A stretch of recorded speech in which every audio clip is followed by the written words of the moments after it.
This is LBC from Global, leading Britain's conversation with Nick Abbott.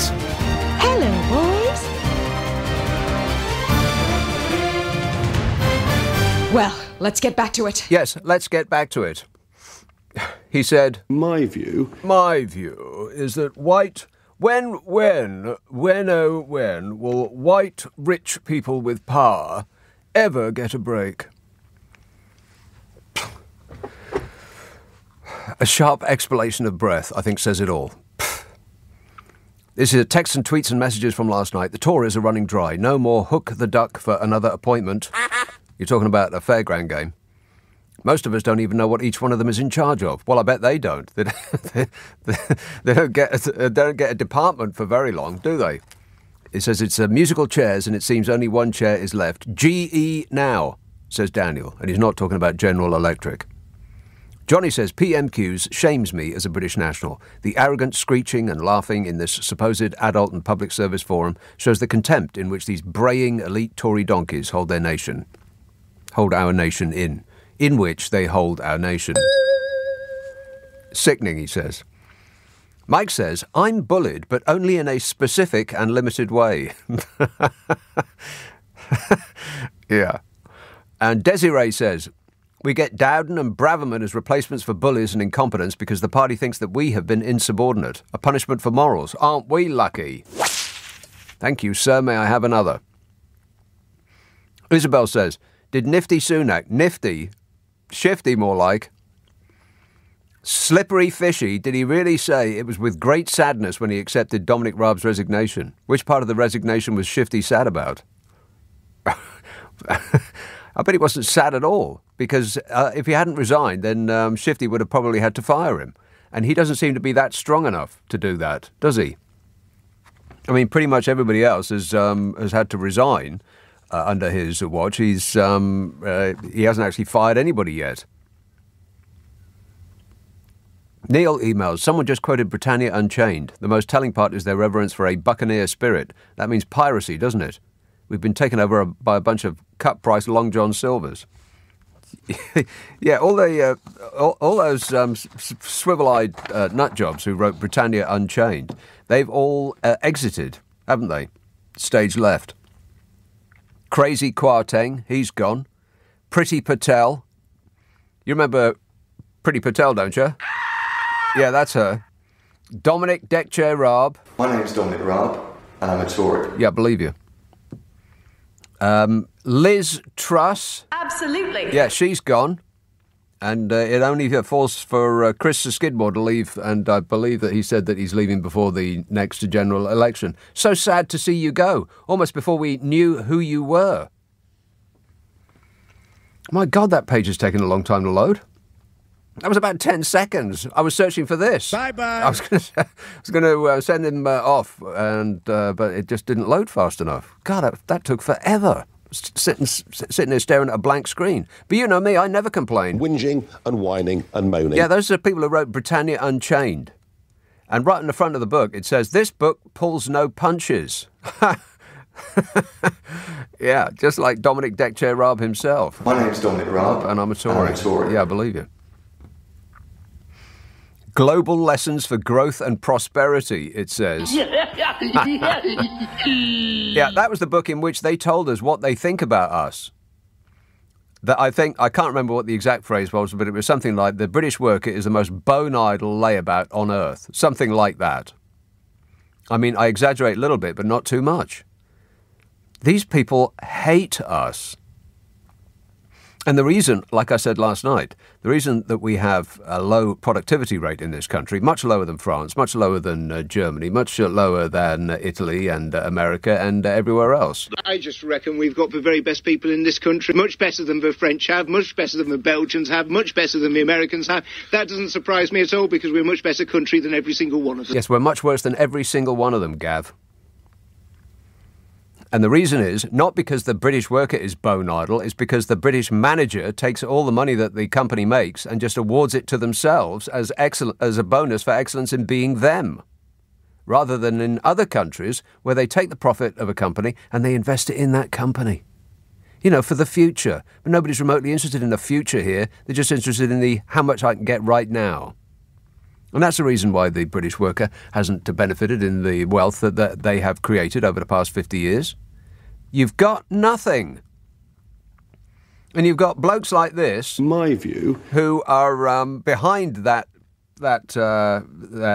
state of affairs, who working class people who are just barely getting by are defending. There was somebody who wrote it to me last night saying, "Don't you pick on that Jacob Rees-Mogg." Oh, that's the voice I'm going to give him because I assume that's how he spoke. But you've got people who've got nothing, who've been screwed by the establishment, who are defending the establishment. That's how deluded people have become in this country. It's absolutely stunning. And Britannia Unchained, this sort of policy for the future, Crazy Kwarteng, Priti Patel, Dominic Dekche-Raab, Liz Truss. Absolutely. Those people, those geniuses, they've been planning this for years. All those people coming out of 55 Tufton Street, all of those so-called think tanks, money going from God, who knows where. They won't tell us. But let's assume it's the same few billionaires that propped up Donald Trump, that, got him into power. I'm president. Can you believe it? No, we're still stunned, Donny. Still can't quite get over that. They're the same people, and they're taking this country in the same direction as America is. It's winner takes all. And the reason that they're interested in that policy is because they've already won. It's the same as saying, it's better to have a lottery that, say the jackpot was £100 million. It's better to have it pay out £100 million fortune rather than 100 £1 million fortunes. Well, that's obviously not true, unless you're the person that won the £100 million. And that's what's happened here. The world is steadily being taken over, or America in this country, not necessarily anywhere else, but America in this country is steadily being taken over by people who've already won the jackpot. And their business is to try to persuade you that you can win it too, but you can't. If you weren't born to a family of millionaires, it's highly unlikely, virtually impossible that you will ever become one.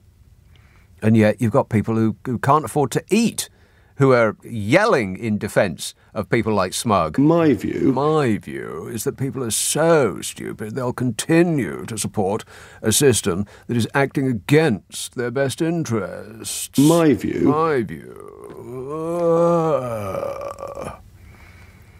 And they do it because they think they're being patriotic. Morons. We're surrounded by morons. What was that you just pulled up there about about Mr. Blobby? So Boris has been the person that arranged his £800,000 loan. Yeah. The Mirror are reporting that he stayed at his villa over Easter because he doesn't really seem to care at all. Now, who stayed at whose villa? Put that story back up again. Where did it go? Let me get it for you. Hang on a minute. I'll get it myself. Don't you worry about a thing. I'll just do it myself, shall I? No need for that. Is that bullying behaviour? Yes. A little bit, yeah. Boris Johnson, now it's got an advert over it. Oh, I tell you what, the Mirror's website is virtually impossible to read. I've put the front page back up for you. Well, I'm trying to read the website now. I'm going to get through this if it kills me. The people at the Mirror must understand that their website is impossible to read. I mean, many of the newspapers' websites are difficult to read, but the Mirror takes it to a different level. I mean, it's just ridiculous how hard it is to read. I mean, there's pictures of other things, and you scroll up and down, and then a banner comes across of things that you're not interested in, and you click that, and it doesn't go away. It just stays there. How do you get rid of it? I mean, it's like they're actively trying to make people go away and read it on another website. Do the people who run the Mirror actually read their own website? It's hard to believe that they do. Anyway, not like I'm complaining or anything. Stop whining. It says, exclusive. Boris Johnson stays at Lone Scandal Pals luxury £4,000 a night Caribbean villa with family. £4,000? What? A night? Mr. Blobby and his family have holidayed at his tycoon cousin's £4,100 a night villa. Their fourth vacation in 10 months. at the luxurious Caribbean home of Sam Blythe was branded shameless as ordinary people battle to pay bills. Shameless, Bodge. I can't comment on that. Sounds very much like you. Shameless. Not like Mr. Integrity. This government will have integrity at every level. Mr. Blobby enjoyed an Easter getaway at a Caribbean villa owned by the multimillionaire who helped get him an £800,000 loan. Did he help him get an £800,000 loan while the ministers of the government were telling people who were visiting food banks that their problem was that they couldn't balance their books, that they had no fiscal responsibility? Was it the very same people who were saying that? My view... Yeah, I believe it was. Yeah, same people. A guy who was on like 100... How much was he on? It was like £175,000 a year, something like that, and £250,000 in expenses, plus the millions of pounds that he made in outside interest. He can't get along without an £800,000 loan, and he had a free house, 2 free houses, which were and he didn't pay for anything himself. He didn't pay for his decorations, he didn't pay for his sofas, he didn't pay for his cushions, he didn't pay for the wallpaper, he didn't pay for his lunch, for crying out loud. Doesn't pay for his holidays. He pays for nothing, and he still can't get by on £250,000 expenses and about £175,000 a year. Plus the millions of pounds that he must have made here, there and everywhere while he was PM and before and afterwards. Needs £800,000 just to get by. I mean, what's he like? What's he do with the money? Does he burn it to keep warm? Has he got a hole in his pocket? And that at the very moment that he was securing that loan, ministers were on air telling poor people that the reason that they needed to go to food banks was that they were so stupid as to not be able to organise their finances. Oh, my God. And people defend that. People who can barely get by are actually getting all hot under the collar defending people like that. My view... Yeah, my view is that we've been treated dreadfully badly. Anyway, and so on. So who is this bloke then? Oh God, there's that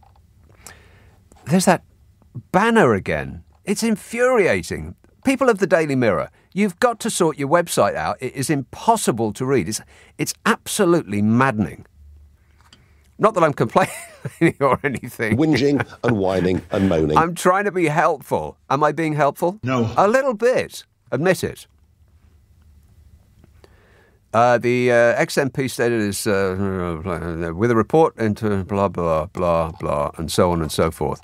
And there's a there's a picture of Mr. Blobby in his shorts. He's wearing shorts where children can see. Disgusting. Ugh.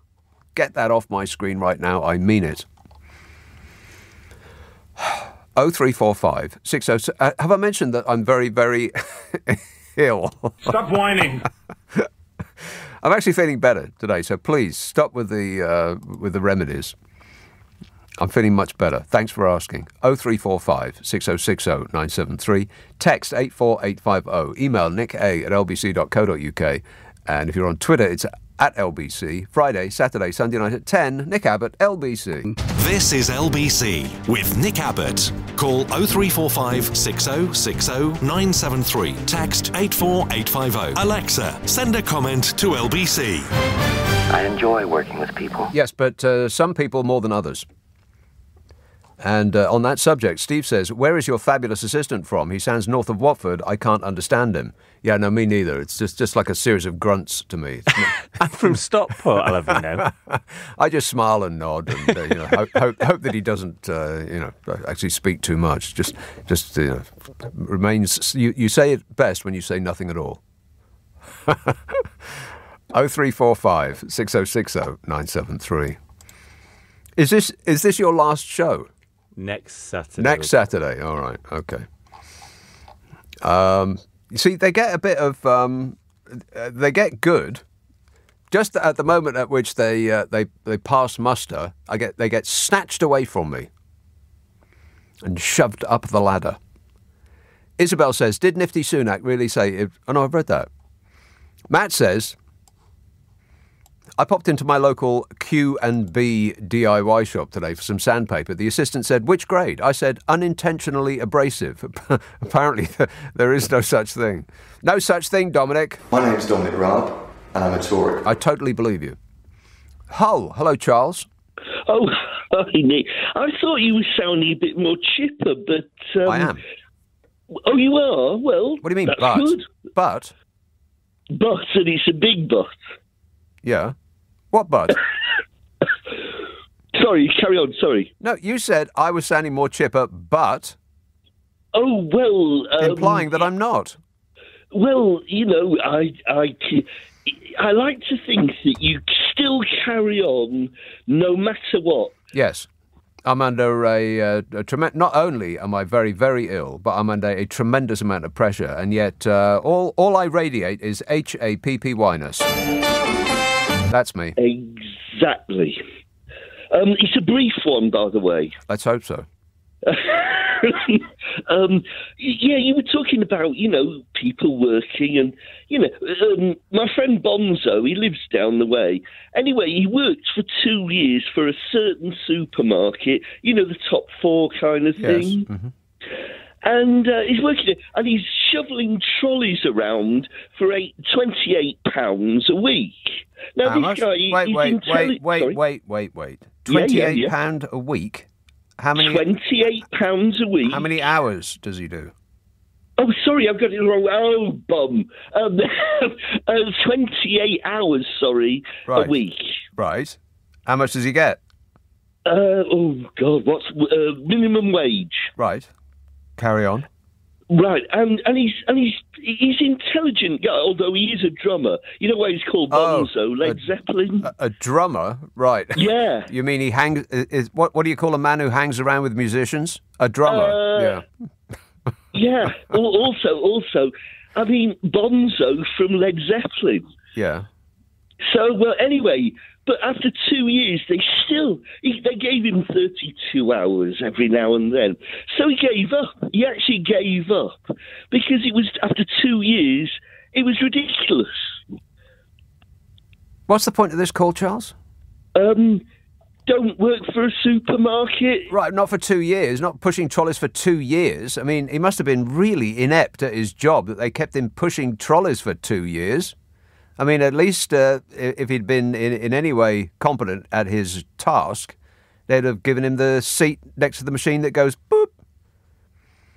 All of those people, the boop people, they're all going to get fired soon. Every single one of those jobs is going to be done by a robot. Affirmative. I mean, they've got to be the first to go. But thanks a lot, Charles, for, you know, whatever that was. 0345 6060 973. I mean, how long does it take before you go around a supermarket? I mean, I know that Amazon have tried this, but it just seems remarkable, really, that you have to... It just seems such an ancient system. You whiz around the supermarket at top speed, trying to get as much as you can into your trolley as fast as possible, and then you queue for 3 hours to get to the person that goes, boop. I mean, apart from anything else, it must be so boring to do as a job. Because the people who are there, I mean, you know, you've just gone around a supermarket and you're not in the best mood. Nobody is. I mean, supermarkets are not happy places. They're brightly lit and the price of everything. So you're right miserable by the time you get to the checkout. And you don't want to communicate with some stranger who's been going boop all day. So you just treat them like a robot. I'm sure they don't want to do it. They'd much rather be doing something else. Something that doesn't bring them into contact with people. Disgusting. Ugh, with their diseases and their coughing and their sneezing and their unreasonable demands and their tempers and, you know, all of that.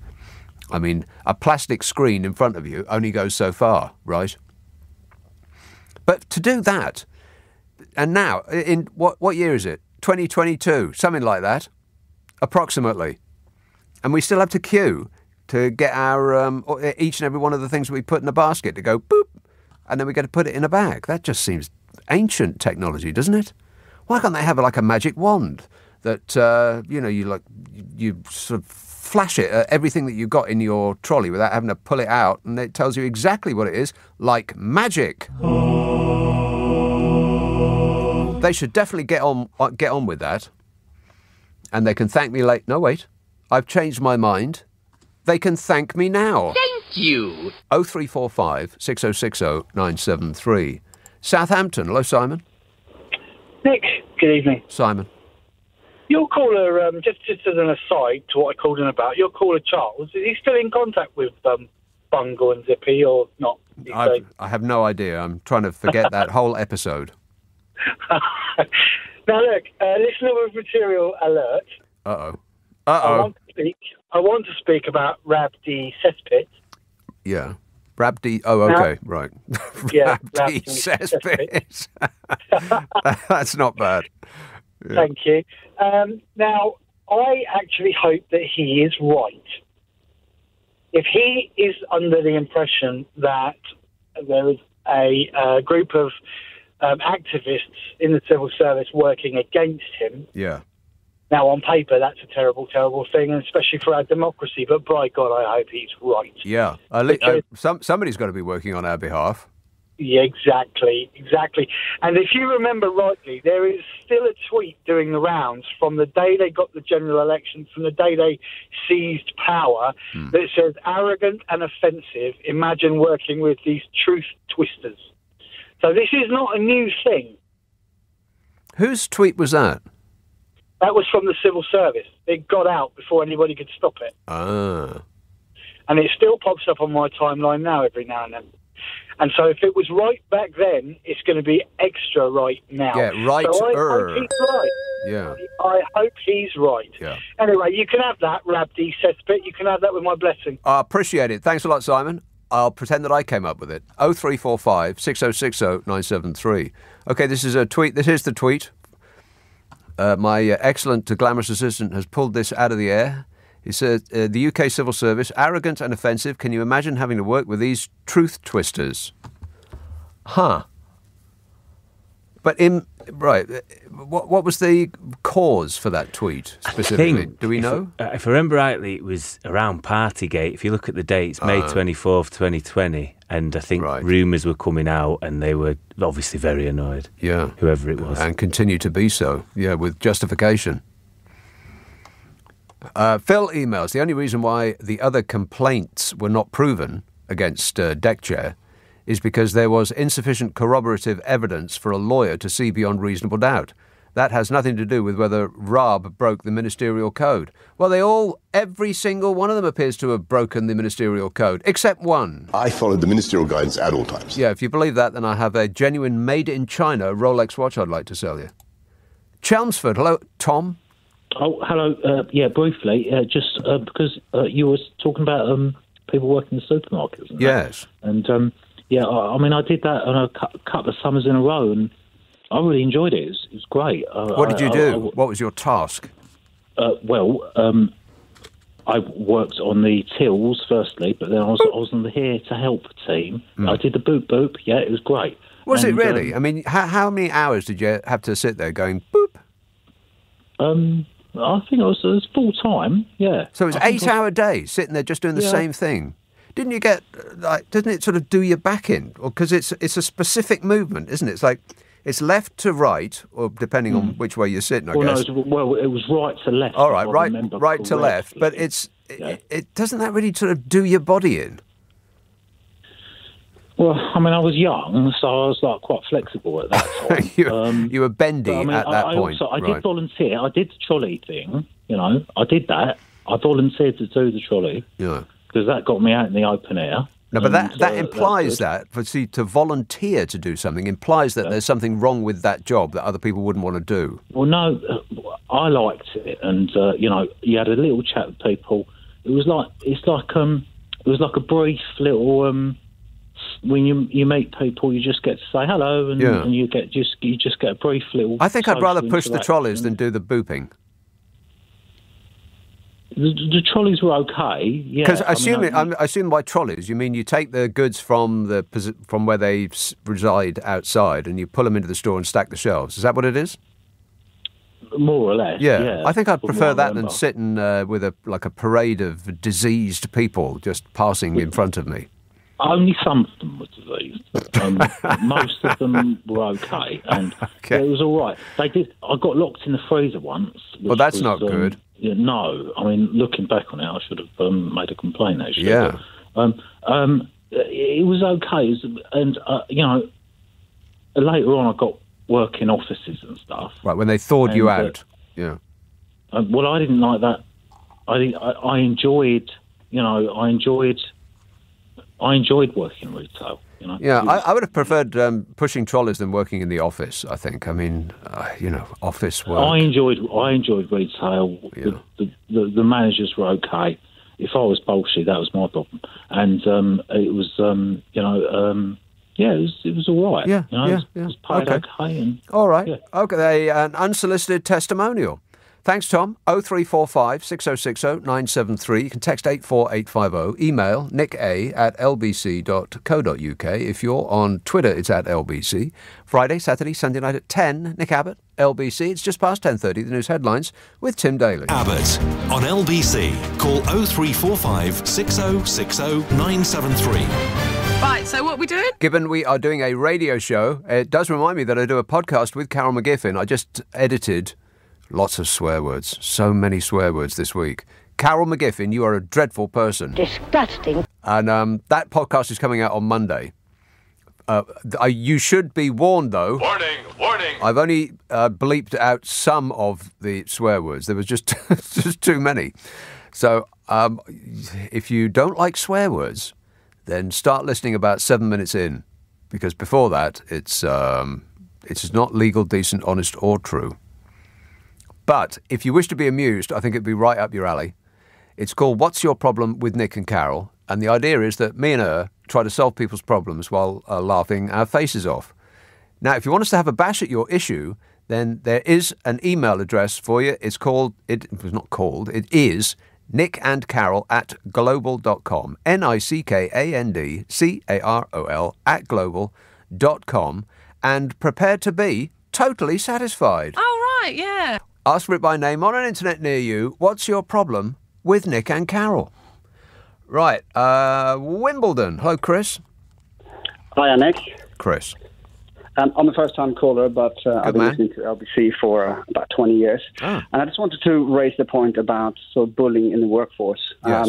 We obviously have Dominic Raab now, and then resigned due to the bullying implications that he's been found guilty of. And I think that if you can't motivate an employee to perform at their best, and you have to resort to bullying and intimidation, what sort of leader are you in the first place? A bad one. A very bad one. Yeah, a very bad one. And I think this is the thing that a lot of people think, that they are, alpha males. They're very strong. They're powerful. That they're intimidating their employees and trying to extract the best. And if it doesn't work and the employee feels intimidated, apologetic and so forth, it's their fault that they can't handle it, etc. Right? And the reality is that, as a leader, you have to find the best in people. And if your only tactic is the sort of Trumpian, sort of alpha male, I'm right, you're wrong. What sort of world are we in at the moment? I object to that term alpha male, because he's not acting like an alpha male. He's acting like a smacked baby. Yeah. Alpha males do not blame everyone else for their own failings. No, that's right. That's right. But it's sad to see that we have sort of a whispering, Dominic Raab sort of putting forward the similar sort of what's called playbook that Donald Trump did in America. Right? Well, everything this government does, sorry to interrupt, Chris, but everything this government does, I've been saying this for years now, is you can see through the lens of what would Donald Trump do. And it's in almost everything they do, it's precisely what Trump would do. They are not only being guided by the Trumpism, but I believe that they're being funded by the exact same people that put Donald Trump in the White House. Yeah. No, I don't doubt that for a second. And it's sad, because I've always voted Conservative. I'm from Sweden by birth, and there's similar parties, the moderates in Sweden. I've always been a sort of a pure capitalist. I'm not voting Labour, but this is a sad state of affairs, and I don't have a party now that represents my interests, and my policies. Well, you've got to pick one, Chris. Don't be one of those people that sits at home on election day. You have to pick one. Promise me you'll do that. Yeah, I'll pick someone. I'll pick someone. Good man. With the Tories. Okay, all right. That's your choice. Thanks, Chris. 0345 6060 973. It turns out that tweet from the civil service about a cavalcade of truth twisters was when Dominic Cummings was forced to give his presser in the Rose Garden and him talking about driving to test his eyesight. Yeah, that was top-level gaslighting, that was. I mean, they must have chortled when they came up with that one. What can we say to really discombobulate the population? I mean, it's exactly what Trump did. What can we do to them today? I wonder how much we can push them. Well, prod them with a stick until they scream, and so far they haven't screamed. We can abuse them any way we like, and they don't raise a finger of complaint. I mean, he took a drive during lockdown to test his eyes, and because he didn't run over a lot of people, he concluded that his eyes were fine. And then we got a parade of ministerial numpties who came on and said, "Oh yes, no, that's quite correct, and it's the right thing to do, and I do that myself. Yeah, I don't go to Specsavers. I just drive around a lot, and if I don't crash into things, then there's nothing wrong with my eyes." Who doesn't do that? They said. What a way to run a country, eh? Dreadful. I wonder if I've read this. Martin says, stop me if I've read this. I wonder if anyone is seeing the pattern of blame everyone else under the Tories. It was the EU and the OBR who didn't realise the genius of... Oh, Dim Lizzy, I have read that. Did I get to the bottom of it? No, I don't think I did. They realised the genius of Dim Lizzy. Maybe I haven't read this.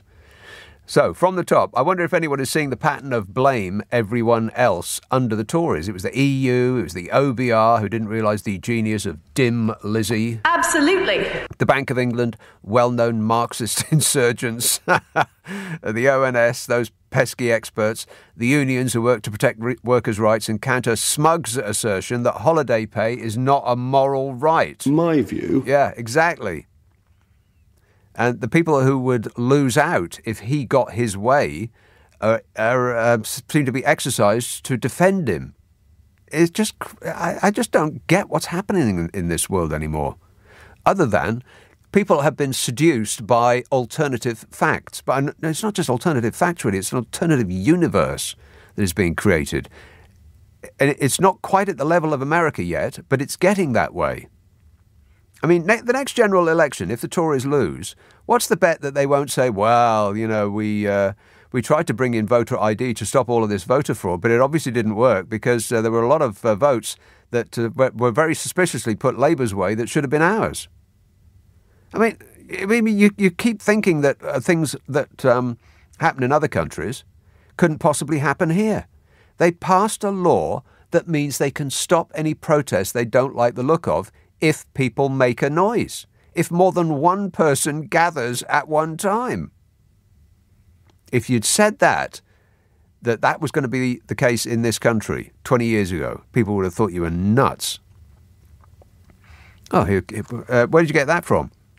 From the people in the House of Commons. Right. Lots of Tory MPs think students voted twice in 2017. See? It started.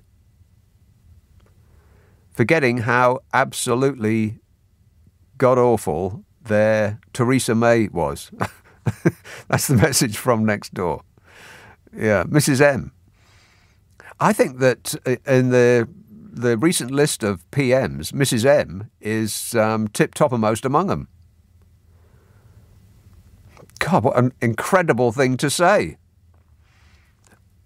0345 6060 973. Is it possible that we're actually missing Mrs. M? I mean, she wasn't as dreadful as anything that succeeded her. Not even close. But, you know, she kicked off her comedy clown shoes and she put her feet up and relaxed a while. John says, I've just opened a packet of paracetamol, or, as the Tories would call it, a new hospital. Is that your material, John? Or did you nick that from someone else? That sounds like somebody else's material to me. But it doesn't really matter, does it? Yorkshire. Hello, Mike. Hi, Nick. Yeah. 3 bits. You, Mug and Rob, really. You, I'm glad you're feeling better. Thanks. And also, all great teachers allow their pupils to flex their wings and move on. And you seem to say that about your producer, that, you teach them all and you let them move on. Well, let's ask. Do you believe that I've taught you enough now that you can move on, you can fly away? No, I'm going to miss you. Right, so that's... Right. He's clinging on. Now, hang on a minute. So the question was, have I taught you enough? And the answer was no. And whatever came after that is irrelevant because the initial answer was no. And furthermore... No. So I've done a very bad job, is the implication of that. I don't believe in it. Well, I feel I'm being abused. Anyway. Not by me. But on to Smug. Right, what really drove me nuts about his utterances tonight... My view... This is the man that said he found food banks rather uplifting. Yeah. If he'd been in Grenfell Tower, he would have used his common sense. Yeah, of course. This is absolutely insulting. Now he's actually equating a minister to civil servants.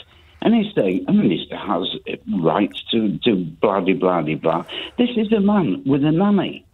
Right, when millions of people are grown up, affordable childcare. Yeah. He has a nanny. Millions of people across this country would like to have a nanny so they not can really. go to work. Oh, I see what you mean. Go to work and earn enough money to live with. I wonder if you can actually hear himself or whether he just thinks, what's the most gaslighting thing I can say to people at any given moment, which will sort of confuse my fans, my poor, impoverished fans who seem bizarrely keen to stick by me and support me regardless of what I do to them. He said, in defence of a bully, he called the victims a veritable blizzard of snowflakes, which is victim shaming, which is, in itself, bullying. Exactly. And this brings me on to the Rab bit.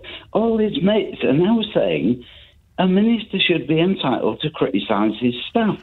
I wouldn't disagree with that. I've been there. I've wanted to criticise staff. Right? It's not about criticising people. We all take criticism. It's about how you do it. Yes. And that is the crucial thing. They're all saying, he's entitled.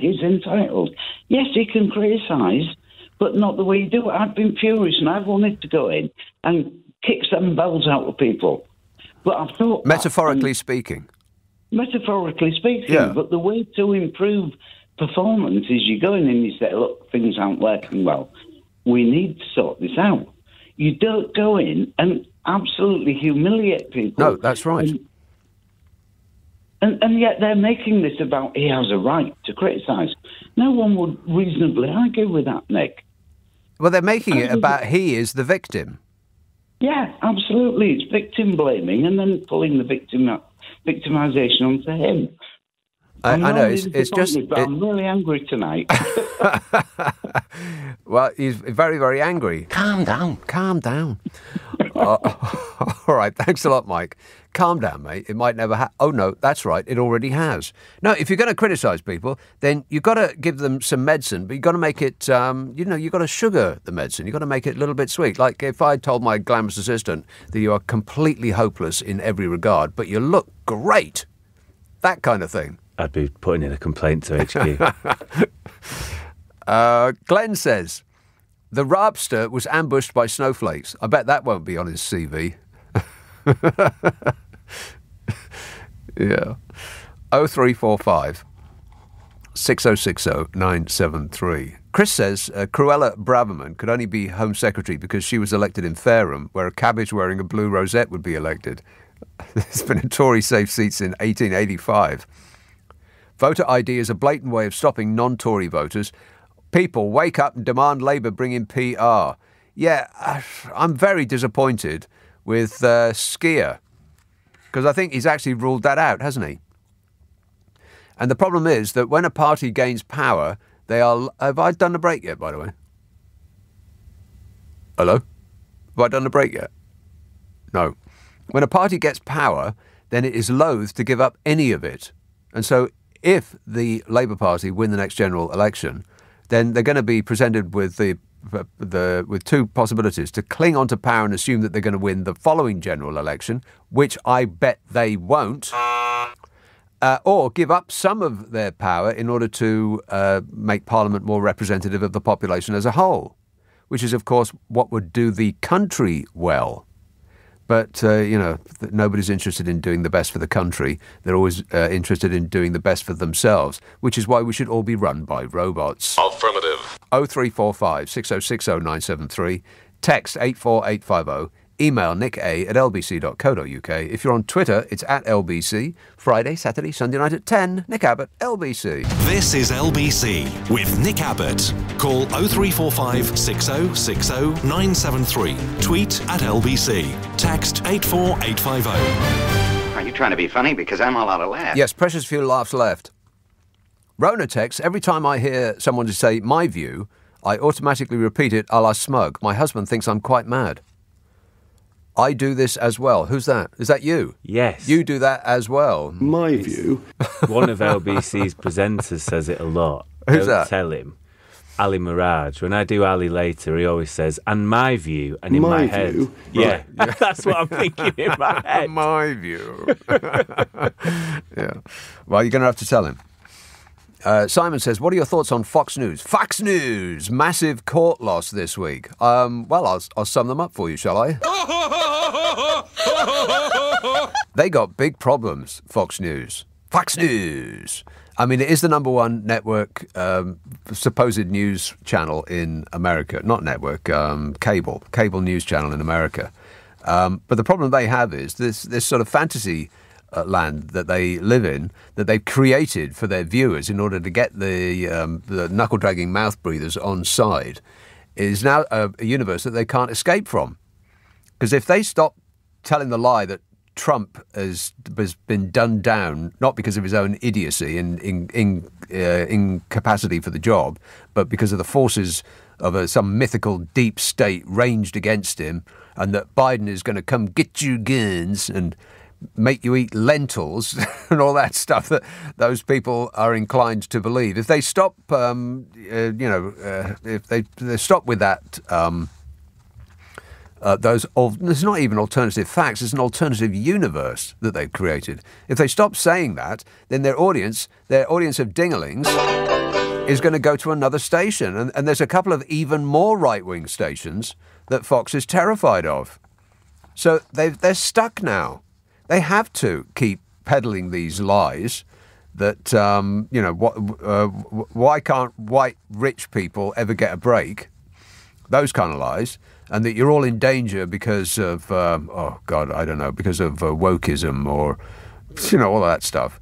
That stuff that we're getting here, but not at the same level. They can't free themselves from that now. They're stuck. So they will be, it's not a news station, it's a pretend news station. And only their fans don't know that. So they're stuck now. And I hope they get sued into a black hole in space. It couldn't happen to a more deserving bunch. There's another lawsuit from another voting machine manufacturer. And I think that they're asking for twice as much as the one that they've just settled. I think the Dominion machines wanted $1.5 billion and they settled for $750 million. It's about half.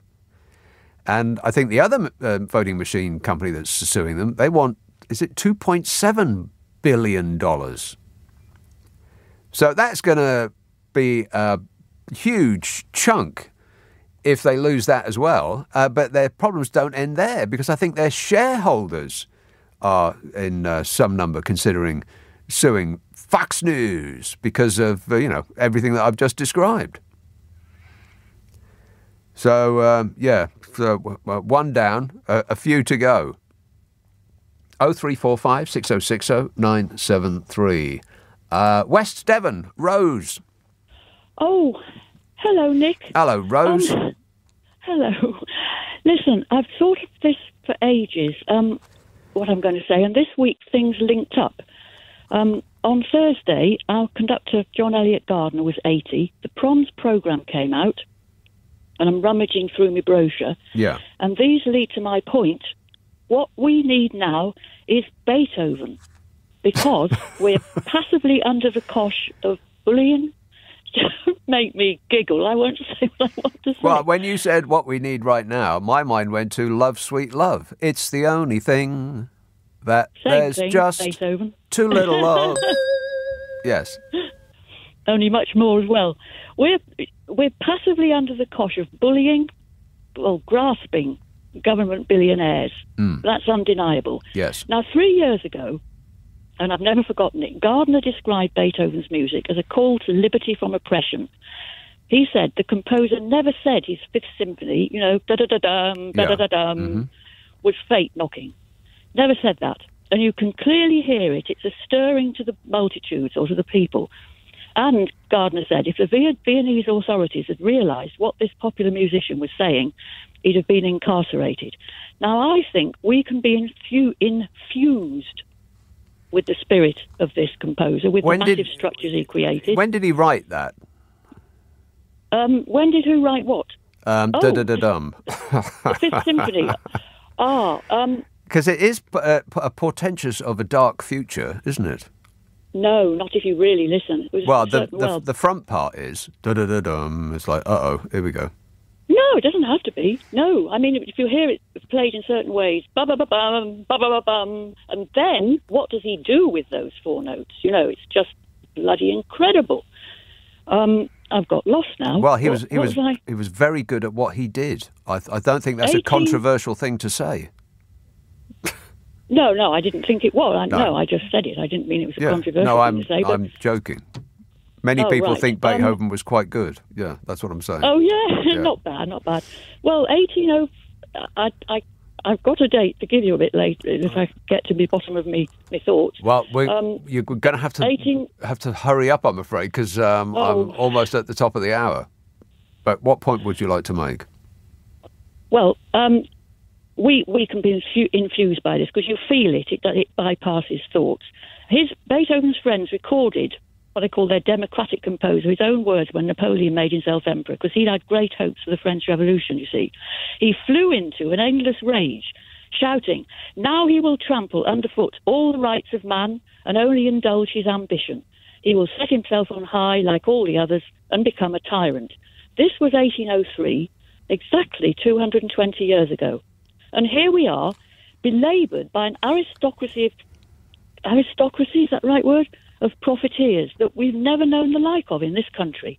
Yeah. And this is what we need because we're being passive. Kleptocracy. And we're talking about it. Yes. Just listen to music like that and you change inside, which is what we need to do. We need to change ourselves inside. Well, that's sit there, that's very, very profound, Rose. It's so profound, I don't think it actually fits on this show. But I do appreciate you raising the tone. Rose, I've got to go. I don't know. Well, no, I do. I appreciate you raising the tone. That's what I'm saying. I appreciate it. What I'm saying is... Thank you. Yeah, all right, got to go. Thanks, Rose. 0345 6060 973. Text 84850. Email nicka@lbc.co.uk. If you're on Twitter, it's @LBC. Am I the only one who heard Trampled Underfoot and thought Led Zeppelin?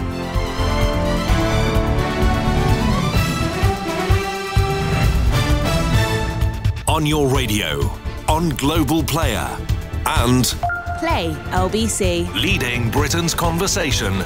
This is LBC.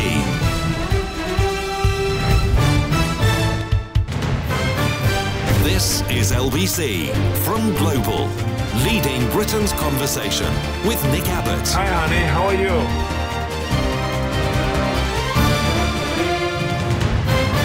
Oh, hello there. Very nice to meet you. Nice to meet you. Lucy says, it's noticeable how the patterns persist. Rees-Mogg blames marsupials for Bojo getting into trouble. Marsupials. Yeah. Marsupials, Smug. You're better informed than I am. I don't know anything. I don't know anything. Look up supercilious in the dictionary and it's got him squinting back at you.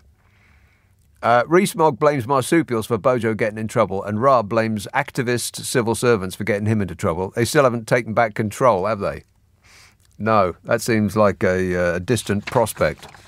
This is not my work. This is a tweet that somebody else that I followed tweeted from an account called Angry Voice, another Angry Voice. It's quite long. Remember, it's the refugees, it's the protesters, it's the scroungers, it's the new elites, it's the trade unions, it's the single mums, it's the bad at maths, it's the working poor, it's the lefty lawyers, it's the junior doctors, it's the bloomin' teachers, it's the trans community, it's the socialist agitators, it's the work-from-homers, it's the liberal do-gooders, it's the hippie tree-huggers, it's the activist civil servants, it's the tofu-eating wokerati, it's the anti-growth coalition, it's the avocado toast munchers, it's the anti-racism campaigners, it's the ivory-towered academics, it's the cultural Marxism pushers, it's the enemy of the people judges, it's the workers asking for real terms pay rises, it's the Remainers and their lack of faith in Brexit, it's the uppity plebs who won't just stay in their place, it's anyone who dares question their Tory lords and masters, it's me and you and almost everyone in the blooming country. But it's never the corrupt, incompetent, depraved, radical right-wing Tory fanatics who have actually had their hands on the levers of power for the last 13 years, or the capitalist spivs who bankrolled their entire political operation, or the malicious propaganda hacks who do their dirty work in the media. Just so you know where the blame lies. Completely correct in every respect. 0345 6060 973. Ranjit. Yeah, mate. Thanks for taking my call. Hello. I had one of your number one fans come and visit me in my shop today from all the way from Gravesend to visit me. He says he says you and I are rib tickling. And guess what his name was? His name was Ranjit as well. Wow. What are the odds on that? Yeah, I don't know. What did he order? Oh, he's a vegetarian, so I gave him a veggie burger and some chips, and he ate them. And he sat for about an hour in my office because it was a bit quiet today, because the paycheck isn't stretching as long as a month at the moment for people. No. Yeah, because they had the bank holiday at Easter, and they spent out a lot of money. Yeah. And now they're just going to get paid this week, and then they're going to have 2 bank holidays again. They're going to spend lots of more money. That's 8 weeks of where they were going to be skint. Right. Yeah. The main, your glamorous assistant. Yes. Where did he go? What? Where'd he go? Is Can you he? hear me? No, I can hear you now. What happened there? Yeah, I don't know. I think I'm being spied on by a Smug. Yeah, Smug, right? Yeah. Good actors, right? They always say we never watch our performance, never watch our films. Smug should. There you go again. Are you hitting mute by mistake? Where's he gone? Can you hear me now? Well, I can hear you now. Yeah. What happened? Yeah. I think Smug's after me. You know Smug? Yes, of course I know Smug. My view. That guy.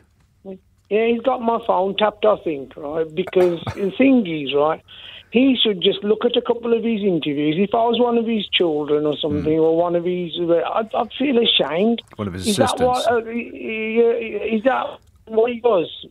I don't think that he has the capability of feeling ashamed of his own performance, because I think that he thinks he is delightful in every regard. I don't think that anybody holds himself in higher regard than Smug. Yeah, and the other thing, all these people who are suffering now, yeah? I mean, just continuing on from what we tried to discuss yesterday, but the news crashed into us, right? The people that won't admit that Brexit was wrong, the Tory party was wrong. Yeah. I'd like to do a census on what was their highest qualifications, right? Because it makes me wonder, right? Well, I can tell you that the fact is that those with lower qualifications, those who have less education, were more likely to vote out. That's an indisputable fact. Yeah, that's what I think, and I didn't want to insult anybody, right? But obviously, it's not insulting. I mean, you either have a university education or you don't. It's not insulting, and neither does it really suggest that with any sort of definitive proof that all of the people that don't have a university education are necessarily less intelligent. But I think overall, you could probably make that conclusion that not each and every case, of course, but overall, those who stop their education at the first opportunity that they could in school are less well educated, of course, than those who continued. I mean, that's the definition of being educated. No, it's all about being able to admit that you're wrong, right? And admit that you can look at the other person's point of view. Well, I keep saying this over and over, but it's twofold. It's that being able to admit you're wrong is one thing, and that's very, very difficult because you lose face. But the more important one is that those poor people, and they were mostly poor who voted to leave the EU, it was mostly the less educated, the less wealthy, and the older. That's the demographic that got us out of the European Union. And they were given hope that their future was going to be better. That's why they voted out. I mean, apart from the want to be surrounded by less foreigners thing. So it's not only loss of face, it's loss of hope. And that's tragic. The thing is, Nick, right, their pants are hanging on their ankles, right, and they're being spanked again and again and again, right, and they don't realise, listen, okay, what's worse, right, starving and your children aren't, you're struggling, just admit you're wrong. And if I can just go on to, these self-serving checkouts, yeah? Yeah. Take a swerve. Go on. Take a swerve. You will be surprised, right, how much theft is being done there, right? Just because people need to eat, right? Well, I'm not. I wouldn't be surprised at all because milk and butter now come with security tags. It used to be bottles of whiskey and that. Oh, I tell you what, Matt, the cartoonist on the front page of the Telegraph. I love the outside page of the Telegraph because it's got the crossword on the back, which I'm a big fan of, and it's got the cartoon of Matt on the front. And he's my favourite cartoon, a daily cartoonist. And he had an absolute peach this last week. And it was a picture of a cow with a sign on the cow. And the legend underneath was cost of living crisis. And the sign on the cow read, "No milk is kept in this cow overnight." That made me laugh out loud. Yeah, but you know what? It's just amazing, right? I look at these people, right? I mean, I'm not going to try to, write off anybody, but the knuckle-dragging people, yeah? They're the ones that made the most noise. They're the ones that are suffering the most, right? Now, something needs to be given, right? Now, like one or two of your callers said, we need a general election. These guys ain't going to have a general election until they put the country further down into the poo. Yeah. Well, they're going to hold off until they possibly until their fortunes improve, and the time may run out on them. That is assuming that we are allowed another general election, and at this point, I wouldn't put anything past them. No, the thing is, they're not going to be able to create another war. Right, that's. Oh, yes, they will. Are you kidding? Of course they will. Who are they going to create a war with? Well, it could be anywhere. It doesn't matter who it is. They could create. They're going to create a war with the European Court of Human Rights. They could create a war. Oh, sorry. That's our newsreader clearing his throat because I left his mic up. Sorry about that. Okay. Anyway, all right. Okay. Listen. Good night. Okay. Thanks for answering. 0345 6060 973. They're not going to admit they're wrong, the people that voted for Brexit, regardless of any of the evidence that comes before them, because too much loss of face, too much loss of hope. And that's the sad part, the hope part. I mean, you can ridicule people for not wanting to lose face, but it's losing hope. Everything that they pin their dreams on. I mean, they're having a miserable life and feeling there's no way you can get out of that rut you are in. And then people like this, my view, came along and told them that, here's a way you can jumpstart your life. Your life will be better. He said we could have cheaper food, clothing and footwear straight away by getting rid of the protectionist anti-trade tariffs that the EU imposes, and it would be very good for the British people and it would provide certainty, and I think once there's certainty the country will begin to reunite. And people believed him because he spoke like this, very superior, like that. And we're trained to genuflect before people that speak like that in this country. We've got to get over that. The cap-doffing nature of the British person is solid and present. We would like to think that we got over that, but we haven't. I mean, what he knows about anything, you could write on a stamp. You're better informed than I am. I don't know anything. With a paint roller. And yet people hang on his every word. It's just staggering.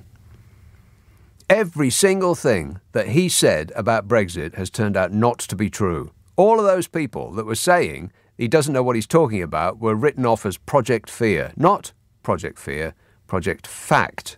And now those that were so vociferously for Brexit are yelling at people like me to stop talking about, why you stop talking about Brexit? No, I'm not going to stop talking about Brexit. You've ruined all of our lives. You think you're just going to get away with it? You can just set fire to the house and then waltz off. Anyway, P texts, how can anyone look at Oliver Dowden, our latest Deputy Prime Minister, and not see this toff as anything but ridiculous?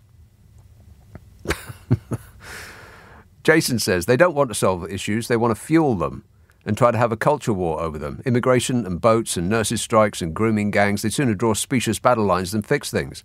Well, I believe that I've said that over and over and over and over again. Yes, I have repeated that many, many times. Of course not.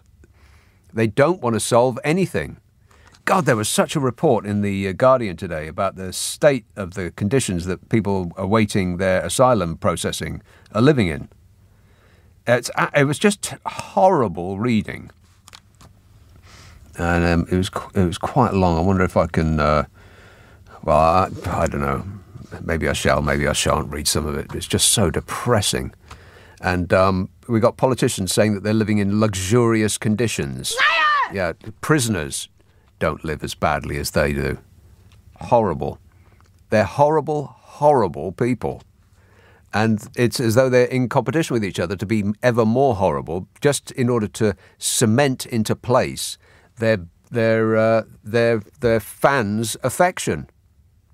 They're going after these people. And it doesn't seem to be any low they will not go to in order to secure their fan base. What a way to run a country, eh? Dreadful. 0345 6060 973. Text 84850.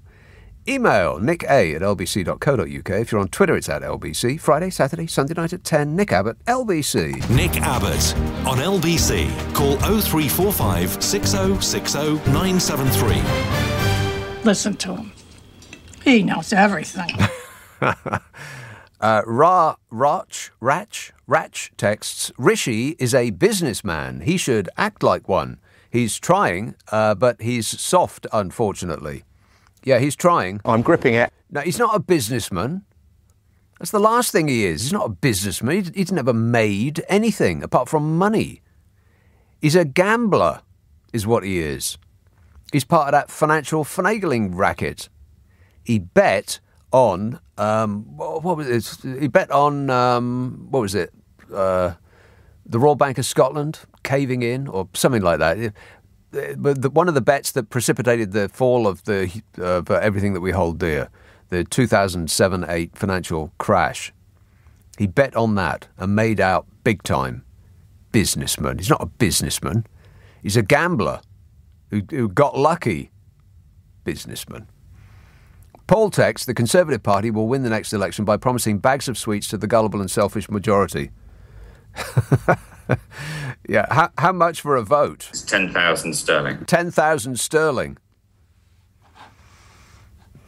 Abingdon, Dean. Hello, Nick. Dean. Good evening to you, mate. Yes, sir. I'd just like to say, they keep saying it's done on behalf of the British people. The next horrible thing that they can do is being done in our name. Yeah, right. I think it's about time people woke up and wrote to their MPs in their millions and say, excuse me, this is not in our name. And if we flood their inboxes, they've got to do something. I bet, well, they'll just bulk delete all of their emails is what they'll do. Yeah, they could do that, but then they have to answer their emails, Nick. No, they don't. They'll just get some underling to do it. Yeah. They'll bully some underling to do it for them. Stay there all night long. To do it. Yeah.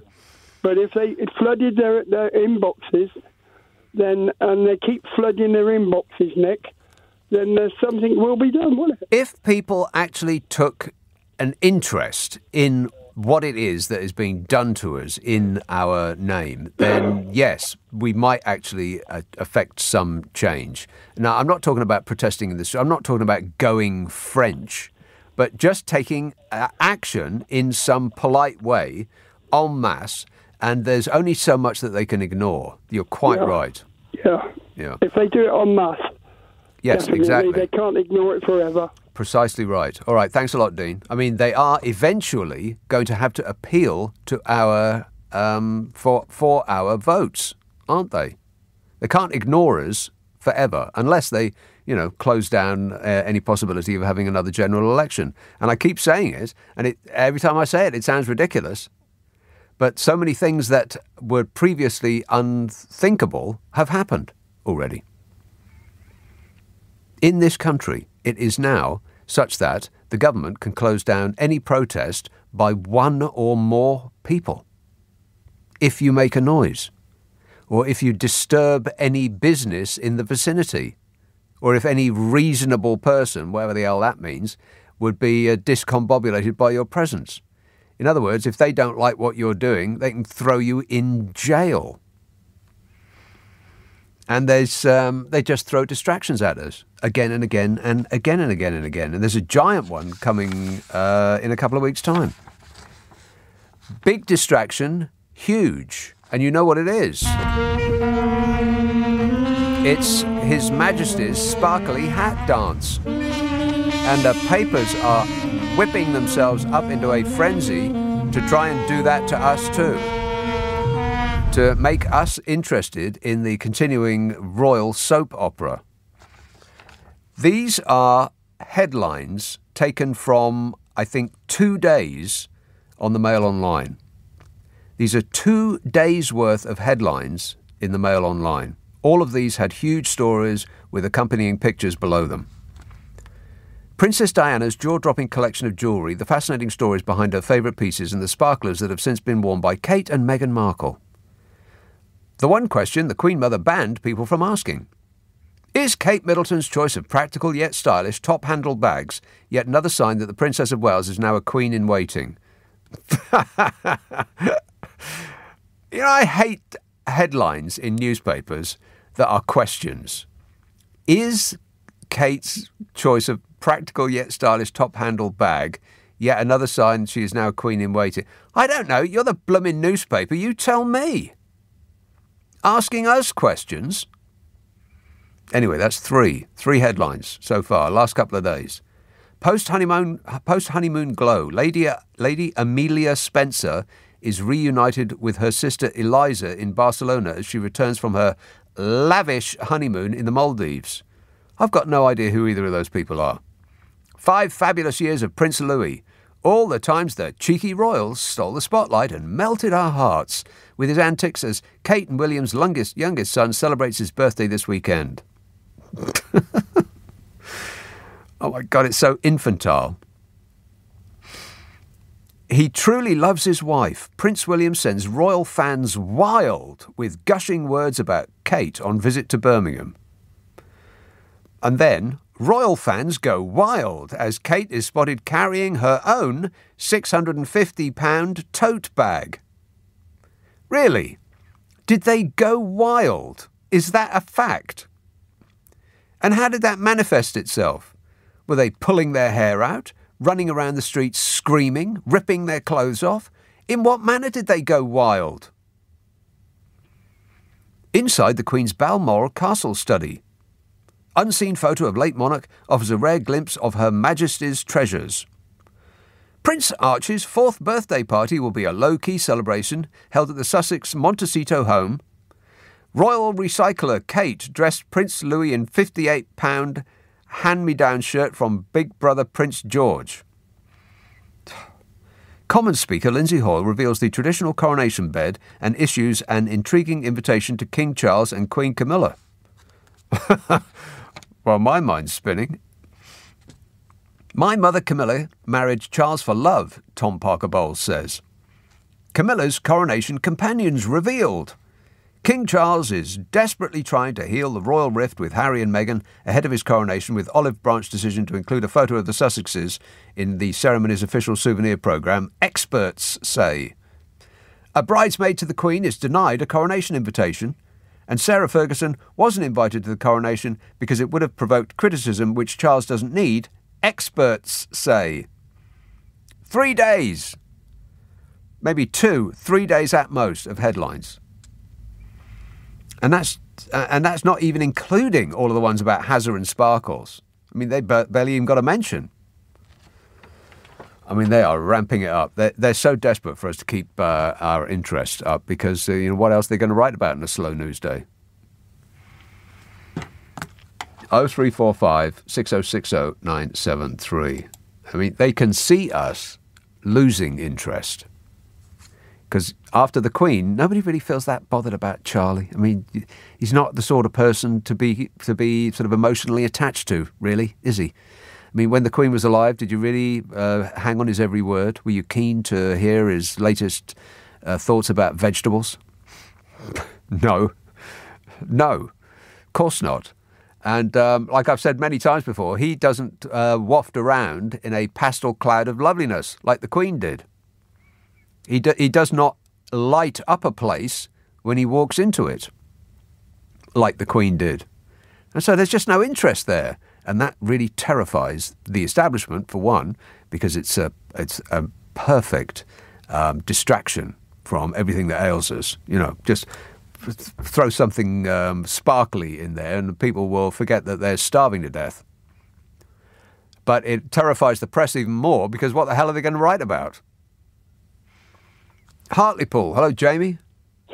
Hiya, Dick. Sorry, I really enjoyed listening to all that. Thanks. Very good, very funny. I wanted to talk about the recent Raoul Mort 3-part series on ITV. God, really? Yeah. Okay. But actually, right now, after listening to you there, I would rather keep talking about the royal family. All right. That's really funny. What did you want to say about Raoul Moat, though? I mean, I haven't watched it. I don't know anything about that programme. Okay, all right. You haven't watched it. I thought it was great. Right, really good, really well done. But what they highlight really is what perhaps like the police and the prison service could have done to prevent it. Oh, you're not talking about the programme. You're talking about the real life events. Yeah, real life. Okay, well that sounds like a massive downer, Jamie. You're a bit of a buzzkill, mate. Oh, mate. And unfortunately, we've run, or indeed, fortunately, we've run right out of time. But thanks for that. I mean, on that subject, for real life dramatisations, I did think that the gold bullion people, the Brinksmat thing, that was very well done. I mean, they might not be nice people, no one would dispute that perhaps, but it was a very good show, just as an aside. 0345 6060 973, text 84850, email nick@lbc.co.uk, and if you're on Twitter, it's @LBC. Just past 11:30, the news headlines here with Tim Daly. Leading Britain's conversation, Nick Abbott. Alexa, send a comment to LBC. Hang about, Nick. Listen. Now, what I'm trying to say to you is this, Nick, right? Mary texts, I went to Kew Gardens on Wednesday. The cherry blossom and tulips are in flower. Yes, they are. I tell you what, Kew Gardens is looking absolutely mag-bloomin'-nificent these days. Got to go now. Because there's no point in the year at which things change and are more spectacular than the beginning of, nowish, right now. The cherry blossoms and the tulips, they've got this display where they planted them together, either side of the Temperate House. It is fantastic. Trust me. 0345 6060 973. Speaking of which, here is a caller from Kew. Lily. Hello, Nick. Lily. Hello there.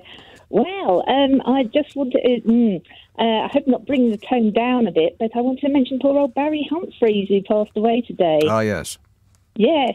And it was really strange, because even when I was young, which was a long time ago, he was always an old lady, so it's a bit strange on the brain. Yes.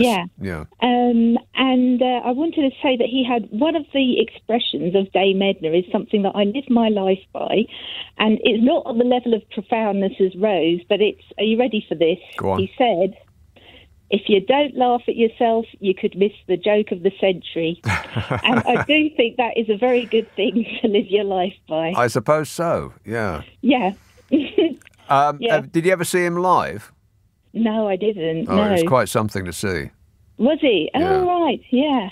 It's a funny old stick, and a shame he's gone. But yeah, quite right. He did have a good few ones. He really did. Yeah. He did. Anyway, that's all from me. All right. Thank you very much. Excellent. Thanks, Lily. I saw him in one of London's big theatres. Can't remember which one it was, and I don't really remember jokes at all. But the one line that stuck with me was. He was pulling people up on stage, and he picked somebody out the front row, and back in the stalls and in the gods, you couldn't really see who it was until they got on the stage, and it was a very large lady, a plus-sized lady, and she was so large that you could hear. A sort of an intake of breath around the theatre, because we thought, well, there's going to be something coming here. And he said, oh, darling, that's a gorgeous dress you're wearing. Such a lovely material. You were lucky to find so much of it.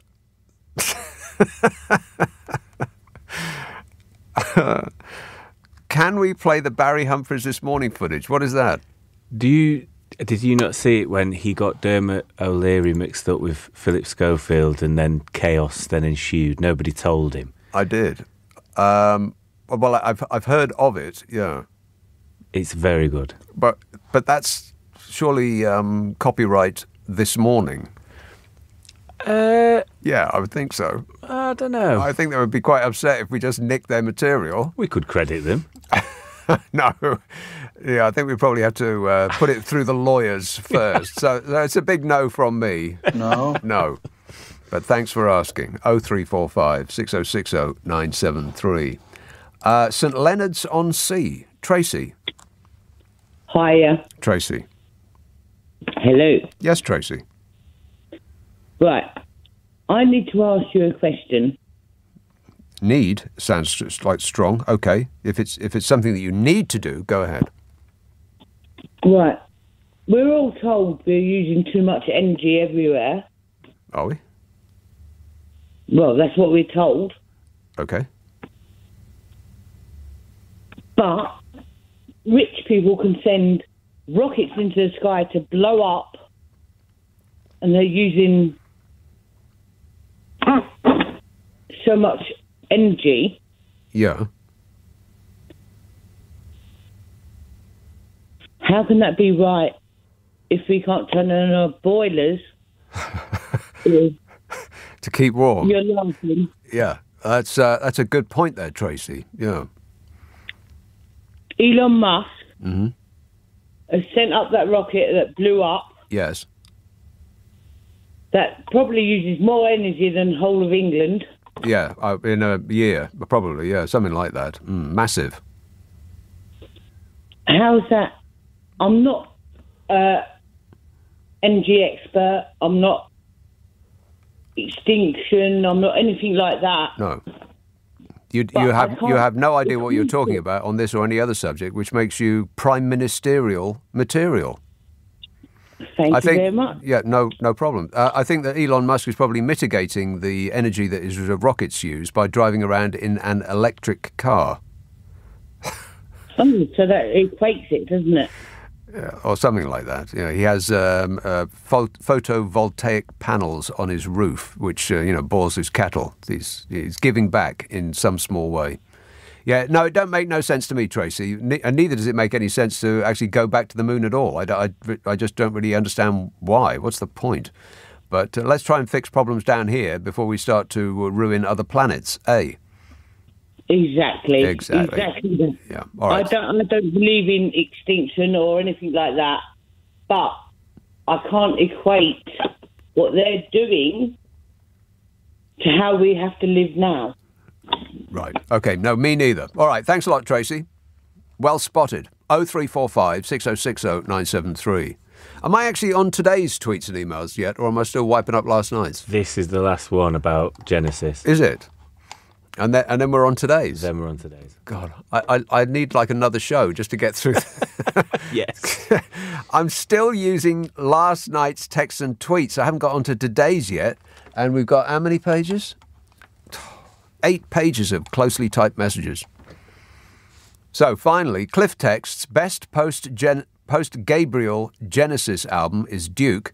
Best Phil Collins solo album, Hello, I Must Be Going. Well, I don't know about Hello, I Must Be Going. Bye-bye. But I would agree about the Duke thing. I mean, I'm not that keen about Peter Gabriel's Genesis. Or, in fact, Peter Gabriel full stop. I mean, Sledgehammer was great. There was another couple of tunes which I quite like. But Duke is what is my favourite Genesis album. But I'm no Genesis expert. And now, from tonight's messages, David emails, is this mobile phone alert a bit sinister? Is there something they're not telling us?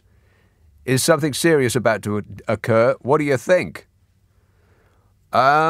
Well, conspiracy theorists do assume that something underhand is up, and that by sending this message to your phone and you swiping up or down or left or right or whatever it is to get rid of it, it will give them access to your most secret files on your phone, to which I would say they've already got that. The phone in your pocket is the greatest instrument of surveillance that has ever been invented, and we accepted it into our lives willingly for a small convenience. So don't think that this thing is going to give them anything they don't already have.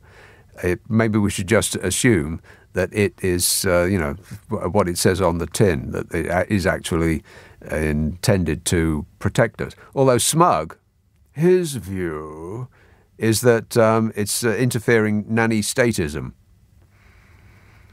And I'd like to see the look on his face when the rising tide surfs his sofa out the window. But yeah, 3 o'clock tomorrow afternoon. Don't forget. Do not panic! Do not panic! We are trained professionals! They are trained professionals. You have nothing to worry about. The government says there's nothing that should concern you. 0345 6060 973. Let's waiting the longest. Lewisham. Hello, Jane. Hello, Nick. Hello, Jane. You do have the art of making us laugh, and we do need laughter. Yeah. Sometimes, right, just sometimes. Every now and again, let a little happiness into your life. Yeah. Definitely. But you were saying about people leaving school early, but carpenters and plumbers and electricians, they all take apprentice and they leave at, 16, and they used to leave at 14 and 15. Well, you could say and apprenticeship is... Of course we people. do, yeah. You could say apprenticeships are education. But university now is just a big con. Is it? It's just a mess. Yeah, most of the subjects are just hobby subjects. Well, that's and not they true. don't realise that they're getting themselves into massive debt for a hobby subject that they could learn themselves. I don't think that's true. It is true. Oh, well, you should have said. Listen, some subjects, Don't what you threaten said, me. the government should pay for, Yeah. shouldn't they? Medicine, primarily. So, but... Engineers, to come, that kind of yes, thing. Yes, and I do like that they are encouraging skills now. They've realised that skills are important. Are they? Are they doing that? Are they encouraging skills? I'm not sure that that's true. In what manner are they encouraging skills? Tony Blair's son has got this business, hasn't he? Well, what's that got to do with the government? Yes, I suppose. Well, just because he was Prime Minister and he gave his son the idea to And don't say this. that his son is actually... I mean, the way you said that implies that his son is doing us a favour. He's become richer than his dad by doing that. Yes, and that is a good... How did he become so rich by doing that, Bob? Because it's the company that... I can't remember precisely what it is he does, but the value of the company that provides the service has become fabulously wealthy, and by that method, so has he. Yeah, I do know that. But he is providing apprenticeships, isn't it? And that is very, very good. Right. But yeah, but again, you're implying that he's doing it as a favour. It's a business, making money, isn't he? Well, that is good also. Well, it's good for him. And it's good for other people. That is good business. Right. Okay, well, we can agree on that, perhaps, yeah. And apprenticeships are good. Let's get back to Brexit. Oh, no. France is in a terrible, terrible state. It's doing better than we are. And no, It absolutely is, Jane. By what measure is France doing worse than us? Well, if you don't know, you're just making France, it up. It's slummy in a lot of places. Well, it's slummy where the slums are, if that's what you mean. They should Brexit. Yeah, the thing with Brexit is that any country that has even toyed with the idea of leaving the European Union has seen the idiocy of doing that. We have demonstrated it to them, and we continue to do so in every way, in every day. Then they have put that right out their minds. Brexit is the gift that keeps on giving for other countries. Get your head out your armpit there, Jane. That ain't true. In fact, nothing that you just said is true, but you're one of those people that insists that you're right based on absolutely no information of any kind whatsoever, and there's no point in arguing with you because you will not be told. But anyway, appreciate the call. Thanks, Jane. 0345 6060 973. Friday, Saturday, Sunday night at 10. Nick Abbott, LBC. This is LBC with Nick Abbott. So they opened their big mouths and out came talk. Talk. John texts, it's annoying that you get a great assistant who joined in and then he leaves. I'm putting these through purely for my ego. Yeah, sure. Okay. I'll start to ignore them then. Let's have a call in Ealing. Hello, John. John? Is there anybody out there? Let's see now. Too late. York. Hello, Jan. Hello, Nick. Jan. Glad you're feeling better. Thanks.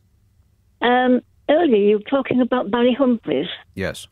Well, earlier on LBC, there was a clip of when he was on Wogan with Donald Trump. What? From about 1985, I think it was. Do you ever remember seeing it? Because I don't. No. I wonder if it's on YouTube. I might have a look later on. Trump was on Wogan with Barry Humphries. Yep. Blimey. Yep. And we played that out. Yeah, there was a short clip around about lunchtime today. Well, now, wouldn't that be amusing? Yeah. I might have to look that up when I get home. Me too. Where are you?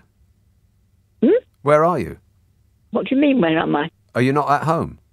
Yeah. But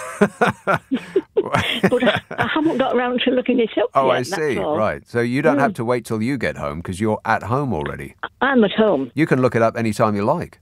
I can. Yeah. And I will. But, I'm surprised I haven't seen it because I did used to watch Wogan.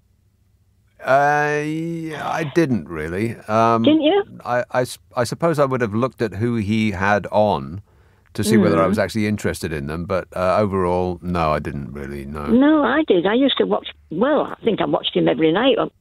Was he on every night, or was it 3 nights a week?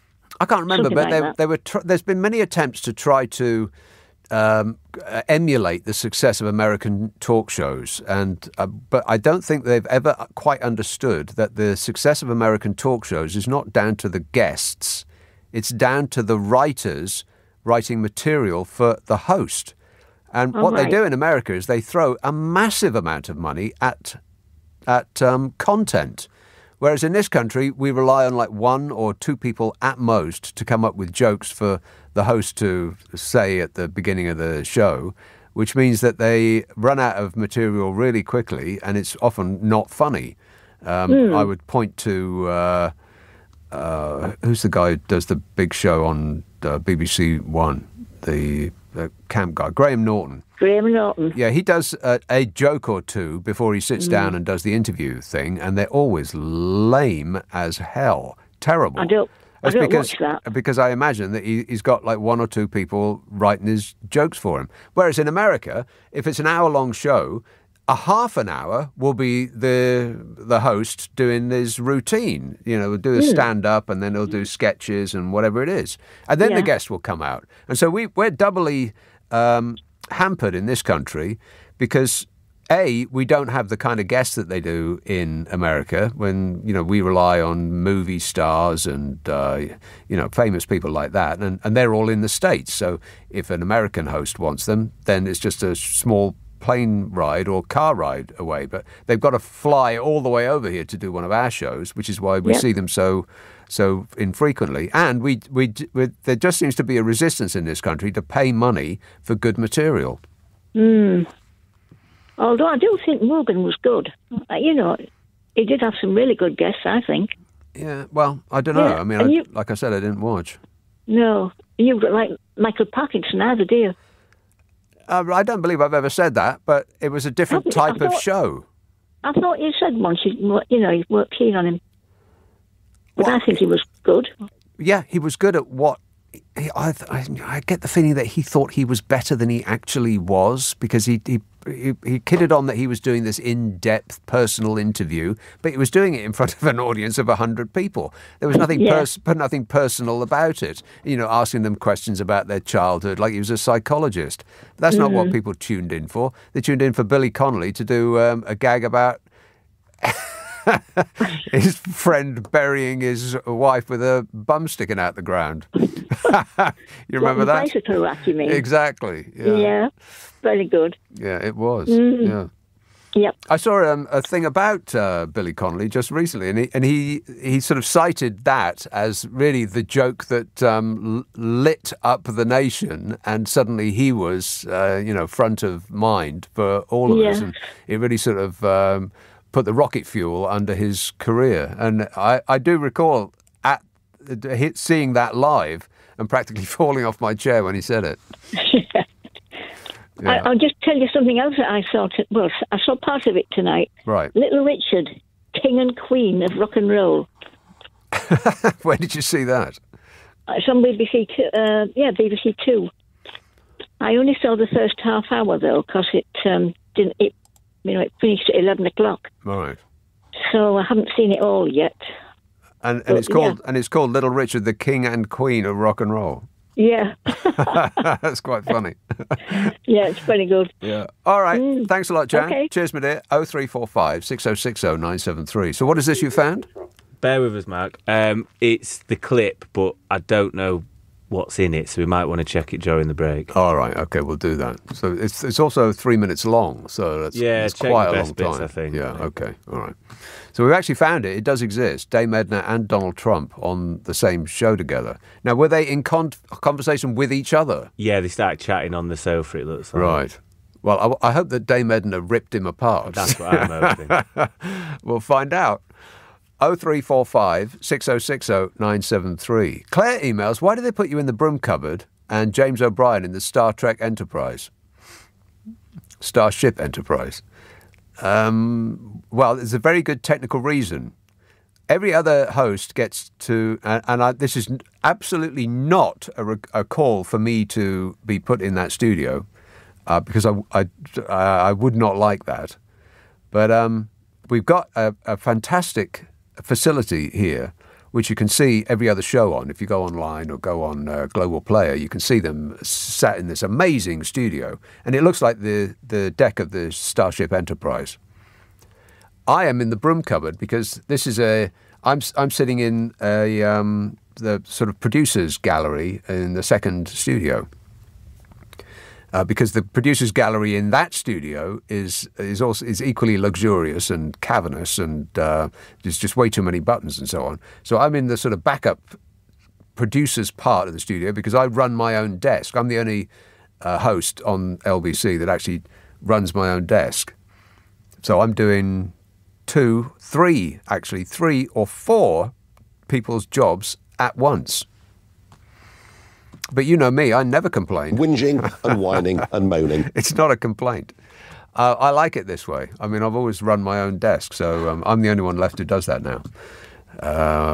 That's the reason why I'm here. And the reason that I can't do that down there is because the people in the Starship Enterprise studio can't play their own sound effects. I mean, I know they don't have their own, but this is the only way I can do it. It's the only way I can do my show, to be in here. And I like being in here, nice and cosy. 0345 6060 973, text 84850. Email nicka@lbc.co.uk. If you're on Twitter, it's @LBC. Oh, see, now I've stalled. I can't remember it. I have to do it all in one go. It's almost like I have to take a run-up at it. But anyway, the number is 0345 6060 973. And the rest of the ways to get in touch, well, you probably can remember them better than I can. Friday, Saturday, Sunday night at 10, Nick Abbott, LBC. Hey, by the way, there's a very, very, very important date coming up next week. I'll tell you about that. Don't forget.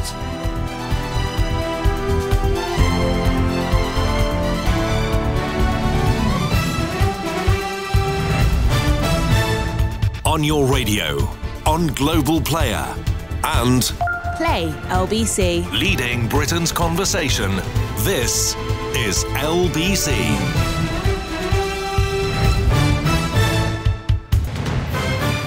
This is LBC from Global.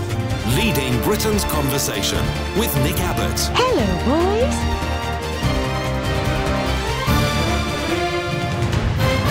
Okie dokie. 0345 6060 973. So Smug was in the news there. My view is that he said that the civil service now do not neutrally enact the policies of the government of the day. And I dispute that. But if it's true, and I very much doubt it, but if it is true, I would suggest is less a problem of the civil service and more a problem of the policies of the government of the day. I mean, if you keep enacting policies that are performatively cruel and quite possibly illegal, then you should expect some pushback from people who are acting in the best interest of the country. If you don't want people to raise objections, then stop doing objectionable things. And Deckchair was whining about this as well. Dominic Deckchair Raab. His claims that civil servants are part of this blob, this wokerati blob that are preventing him from doing whatever he wants to us poor dopes who pay taxes. It's been suggested that this threatens to open a new rift between officials and ministers, which I'm sure is the plan. I mean, they keep picking stupid fights with everybody. I suspect it's not an accident, it's the plan. It's just another distraction technique. The reason that we haven't been successful is because of lefty judges and activist lawyers, and oh my God, it's just so pathetic. They've been in power for 13 years, and still everything that's wrong is somebody else's fault. Raab said, if the bar for bullying is set this low, it allows a tyranny of subjective hurt feelings to stop ministers delivering for our voters. Hey, please, stop delivering. If this is you delivering, then you can take a break. I mean, that might hold water, but for the fact that no one voted for this government. Who voted for this government? Who voted for Slippery Fishy? Even fewer people that voted for the Blunder Truss. Absolutely. No one voted for him. Anyway, it's just so painful. And on and on and on it goes. It's just excruciating. So let's talk about something that's more pleasant. There's going to be a big show in the sky tonight. A meteor shower will reach its peak tonight, with no moonlight to obscure the shooting stars. A celestial fireworks show that money cannot buy. Groovy. The Lyrids meteor shower, one of the oldest known to humanity, says the Times, was recorded back in 687 BC in China. The meteors are debris from the tail of the Thatcher comet. The Thatcher comet? Boo! It's not going to be around these parts again soon because it takes more than 415 years to orbit the sun. But each year the Earth passes through the dusty trail left by the comet, leaves a trail behind it. Its debris comes crashing into our atmosphere as meteors, creating fiery and colourful streaks in the night sky. Yowza. Now, they're not as fast or plentiful as the meteors seen during the better-known Perseid shower, which occurs each summer, and people should expect to see about 10 to 20 shooting stars an hour, but it could be as many as 100. 100 meteor sightings an hour. The Lyrids tend not to leave long trails. This is from the Times, I'm getting this, but usually appear as flashes like a bright fireball. The meteors will appear to originate from that part of the sky which contains the constellation of Lyra. You know Lyra, don't you? No. No, me neither. I think it's in the east. It starts in the east now, like right now. So between now and dawn, that's the best place to look. Of course, east changes.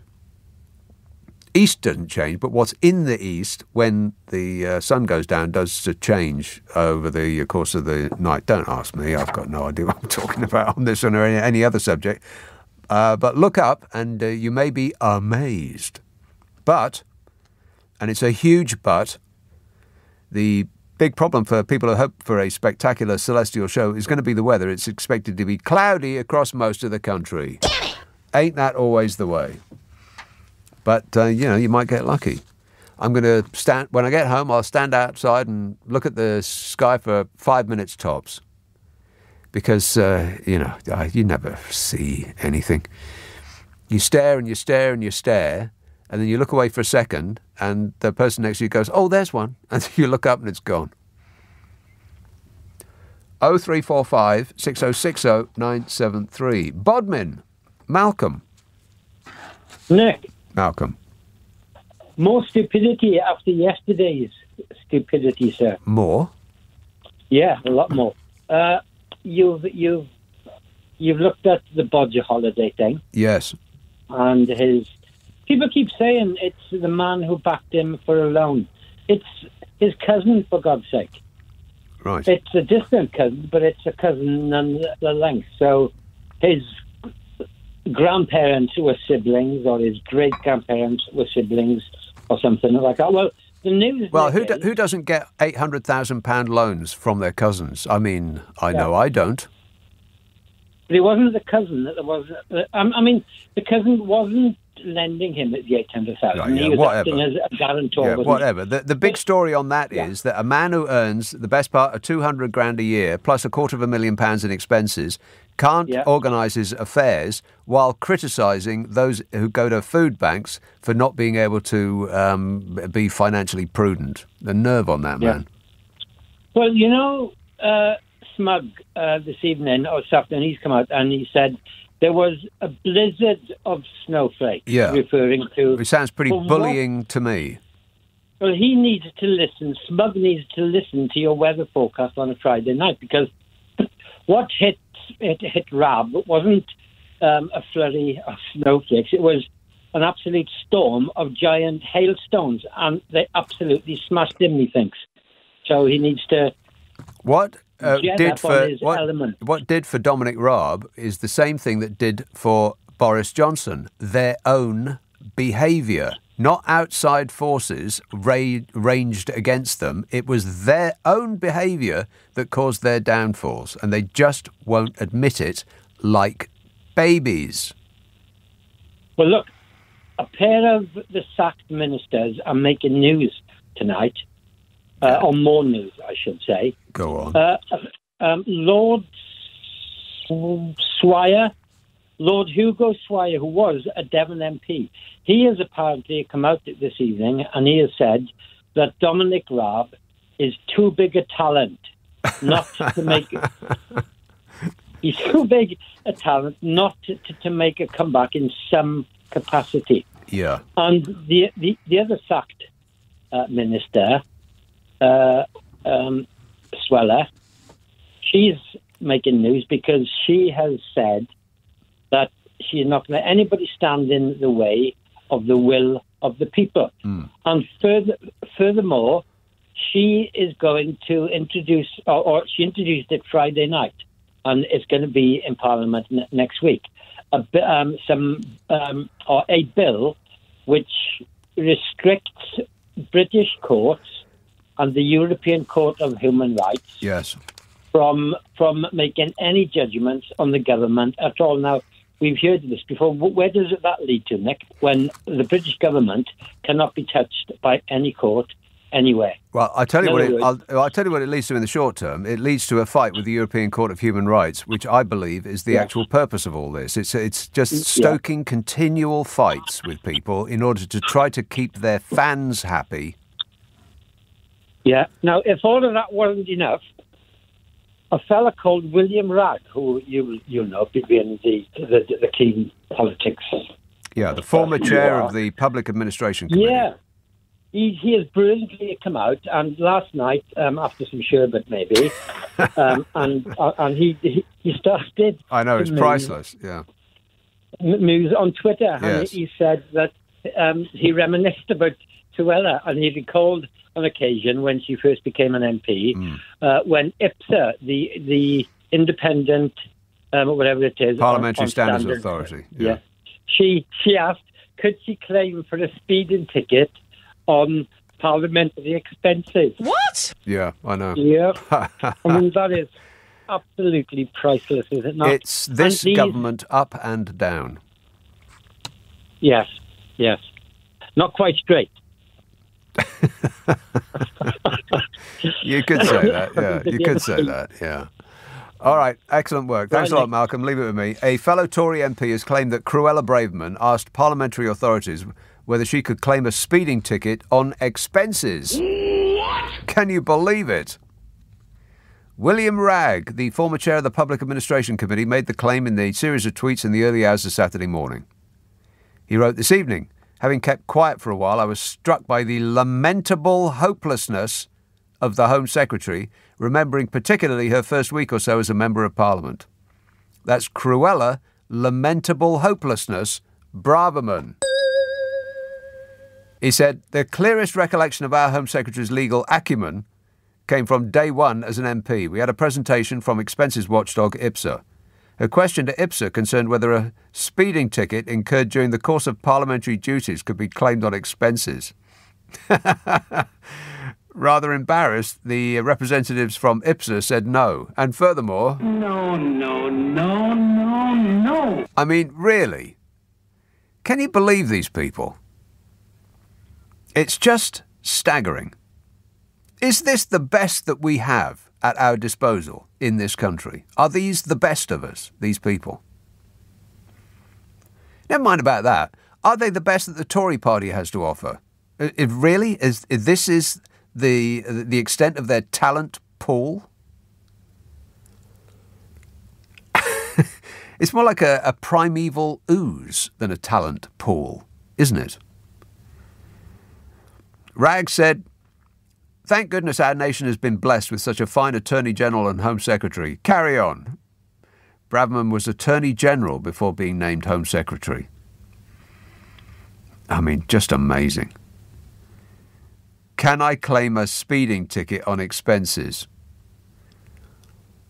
Rag's former committee issued a stinging rebuke of Bradman being reappointed by slippery, fishy Sunak, despite being forced to quit days earlier in disgrace after she leaked restricted material. It's all part of the parade of integrity that defines this regime. This government will have integrity, professionalism and accountability at every level.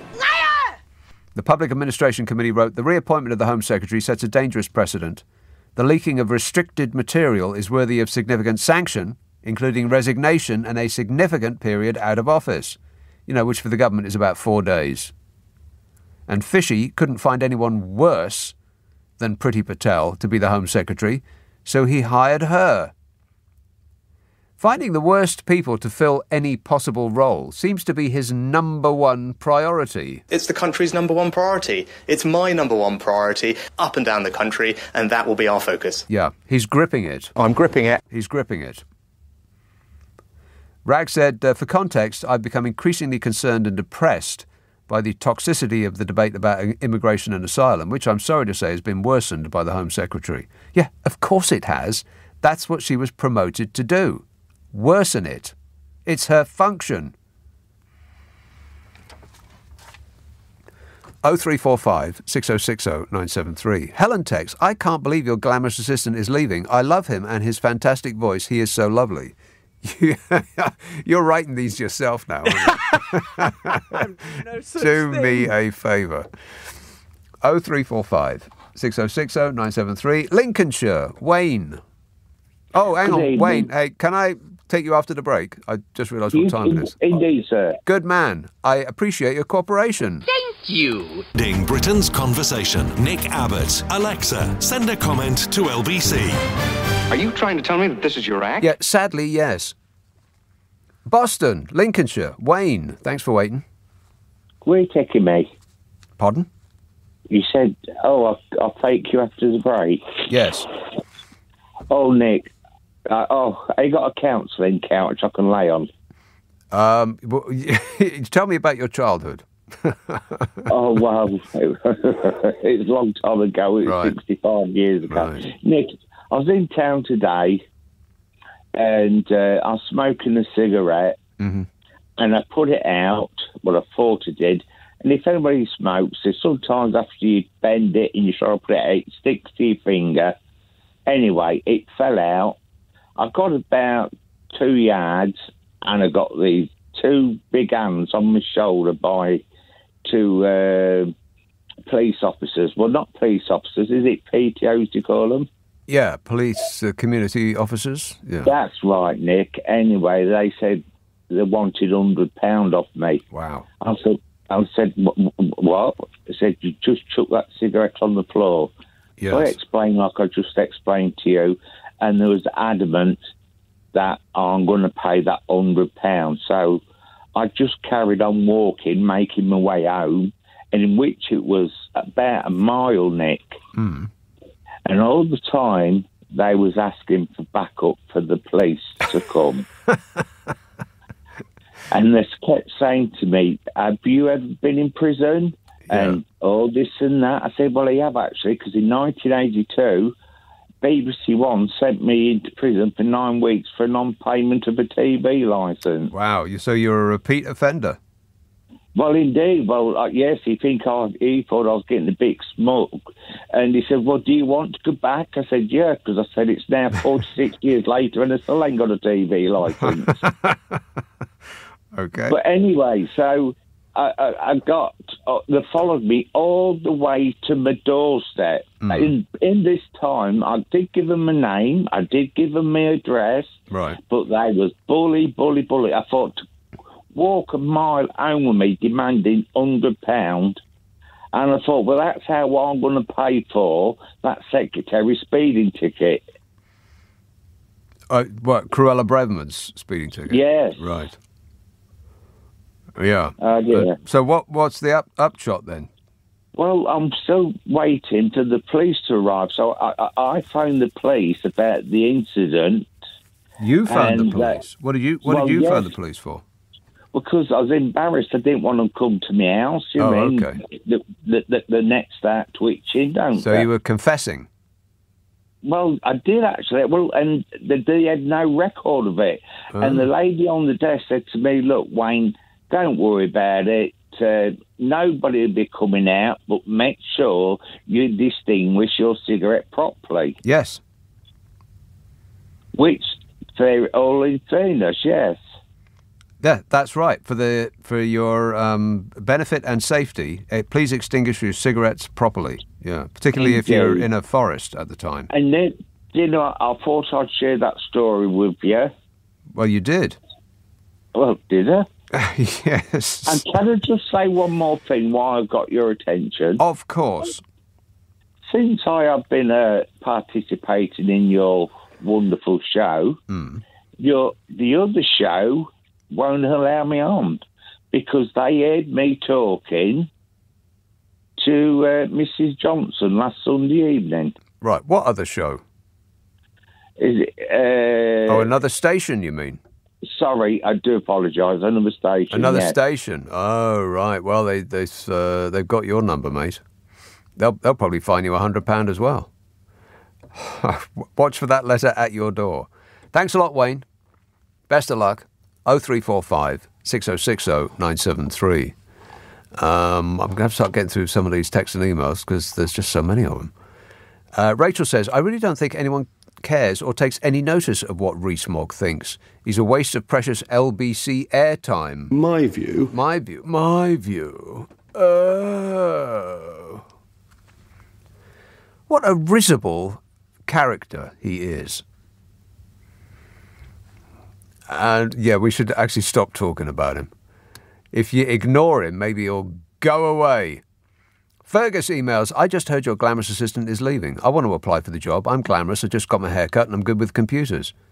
Wow, he's done better than you on every score so far. He's hired. He says, I'm so good I can type LBC without even looking at the keyboard. I'll send my CV to you on Monday. Maybe Tuesday. I might just leave it till Friday. Adrian says, I'm going to put... This is good. He says, I'm going to put this 3 o'clock alert tomorrow to good use. At 2:56... I'm going to start to boil an egg, and at 3 p.m. I'll have the perfect runny treat. Yes, exactly. Put it to good use. Make it a timer. Eggs ready. If you're at a theatre or in a gallery or something like that, do remember to turn your phone off, because it will charge through a mute setting. Unless your phone is off, it will ring. In fact, I bet people in theatre, they should do. They should plan around this. I mean, they'll tell their audience, remember to turn your phone off, and there'll be at least 10% of the audience who won't do it. I mean, there's always some numpty who doesn't do it. But because normally turning your phone off in a theatre means putting it on mute, because people are loath to actually turn it off completely. They just don't like doing that for some reason. I think it's part of being addicted to phones. It makes it feel like, well, what if I need to get an emergency fix? My phone will be off. It might take me 30 seconds to actually boot it up. What'll I do? So people will be loath to do that, and I bet in every theatre production in the land, on Sunday afternoon, if they have one, a matinee on Sunday, it's going to be interrupted at 3 o'clock precisely by some numpty who's left their phone on. I do remember in a classical music concert, and I can't remember which one it was. I like classical music, but I have no knowledge of it at all. So I don't know what it was I was listening to, but it was the Royal Festival Hall. And it was one of these concerts that was recorded and it was played out on another radio station. And the guy, before the piece was played on this radio show, he said, now, I do apologise, but at the very end, some dipstick left their phone on. And it was just absolutely beautiful. Maybe it was Mahler or something like that. I really don't know. I don't have the knowledge to say. But it was about a 5-minute sort of fade out of the orchestra, and the silence was it was just absolutely perfect, and it faded out, and the various members of the orchestra stopped playing, and so there was the whole orchestra. I don't know how to describe it other than it was like a fade out, like a 5-minute fade out, and the attention was just so. The audience was just absolutely riveted, and right on the very final note, ring ring. And it was like, oh my God, you cannot be serious. About 300 people wanted to kill one person who left their phone on. And it was almost like a joke. You know, that guy who used to ruin concerts for people's amusement. Dom somebody. He had a show on TV where he used to say, yeah, I'm in the theatre. No, it's rubbish. That. It was almost like that. I mean, the timing couldn't have been better for comic effect if only it hadn't been funny. But, so yes, if you're out, remember to turn your phone off. 0345 6060 973. Text 84850. Email nicka@lbc.co.uk. If you're on Twitter, it's at LBC, Friday, Saturday, Sunday night at 10. Nick Abbott, LBC. It's 12:30. The news headlines with Tim Daly. This is LBC with Nick Abbott. Oh, hello. 0345 6060 973. County Durham, Angela. Hi. Angela. I'm ringing off the house phone again. Ah, yes. Coming through clear. I just wanted to say... Clear as a bell. Yeah. I just wanted to say that it was so nice to know you and that I will be loyal to you, and even after the alarm tomorrow, it was nice knowing you, and if we all survive and nothing bad happens tomorrow, I'll still be listening to you on a Friday and a Saturday night. Right, so you think it's it's a presage for our imminent doom, this alarm? I do. Right. I know I spoke the last time about my orange settees, and I need to correct myself because I said I had orange settees. I have orange chairs, not orange settees. What colour's your settee? It's grey. Grey? Yeah. Right. I know. Well, grey's okay. Grey's okay. Like the impending doom. Do you know what I mean? So I just love you, and there's nothing you can do about it. And if I never speak to you again, right, I just want to know that I love you. Okay, all right. And I only watched The Sopranos because of you. Have you finished it yet? Yeah, well, of course I did. But right. do you remember we had a conversation when you remember you did the A to Z? I can't remember if it was last year or the year before, and I said the Many Saints of Newark. Oh, yeah. Did you watch it? No. Oh, my God, and you call yourself a Sopranos fan? You made me watch The Sopranos, and you didn't bloody watch that. Is it a film?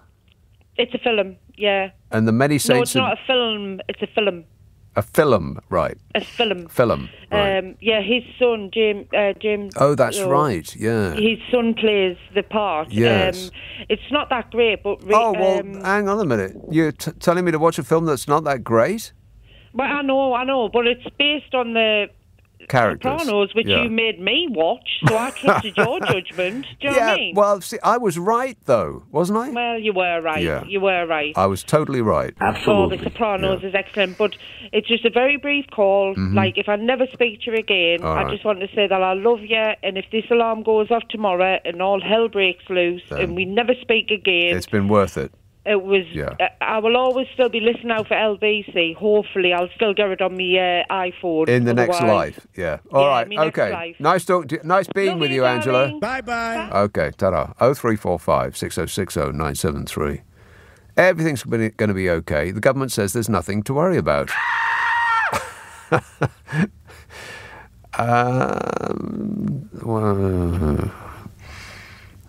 I'm like speed reading through texts to see which ones are worth reading because I've got so many of them and I haven't got time to read them all. But while I do that, let's listen to Emma in Brussels. Emma. Hi, Nick. So, sorry, it's not going to be quite as jolly as that last call. What, that call about our imminent doom? Our imminent doom? No, I mean, sweet. That was lovely, actually. It was very sweet. Yeah. But I suppose I was stopped in my tracks. Pardon? I was stopped in my tracks. You were stopped in your tracks? Earlier today when I read a piece in The Guardian. Hang on a minute, Emma. Can you take Emma back and see what it is that is concerning her? Because I don't think whatever she's saying is really appropriate for on air. I can't. She seems to be upset about something. Nothing that I can help her with right now. Vancouver. Hello, Nick. Oh, hi, Nick. I hope I'm a little bit more upbeat than ever, and I hope she's fine. Thanks. Out here in Canada, where we get emergency alerts all the time, they really do freak you out. Oh, yeah. They're tied into the Amber Alert system, so if someone's kid wanders off down to the sports field and they don't know where they are for 5 minutes, next thing you know, 3 o'clock in the morning, your phone screams at you. You're kidding. It makes the same sound as like a 1970s nuclear disaster move. Really scares it. Really? Jesus, Any small problem and your phone goes mad. Yeah, there's a huge debate online where people are like, I can't stand having that. And then someone else will say, well, you want some child to die so you don't get woken up. It becomes one of those performative kind of arguments that if you won't agree to having your phone go off at 3 in the morning, then you obviously are a pedophile or a child killer or support that kind of activity. But that wasn't what I rang up about. I just thought you're in for a treat. You guys will enjoy it. What I rang up about is out here in Canada, where Boris Johnson's cousin resides, the general sort of opinion here was he can't afford that kind of money. He ain't that rich. Like, the guy runs a couple of private schools that teach English as a second language. He's not. I mean, there are families in Canada, the Brofmans, the Westerns, that can find $800,000 down the back of a couch and bung it towards some politician of dubious moral character. Yes. But this guy isn't one of them. This guy's just a relatively sort of it gets curiouser and curiouser. Yeah, the general consensus here was, the only person involved in this story that could actually afford that kind of money was the guy that brokered the deal, the founder cousin in Canada. Right. Now, he's the kind of guy that could just give 800,000 quid away, no problem.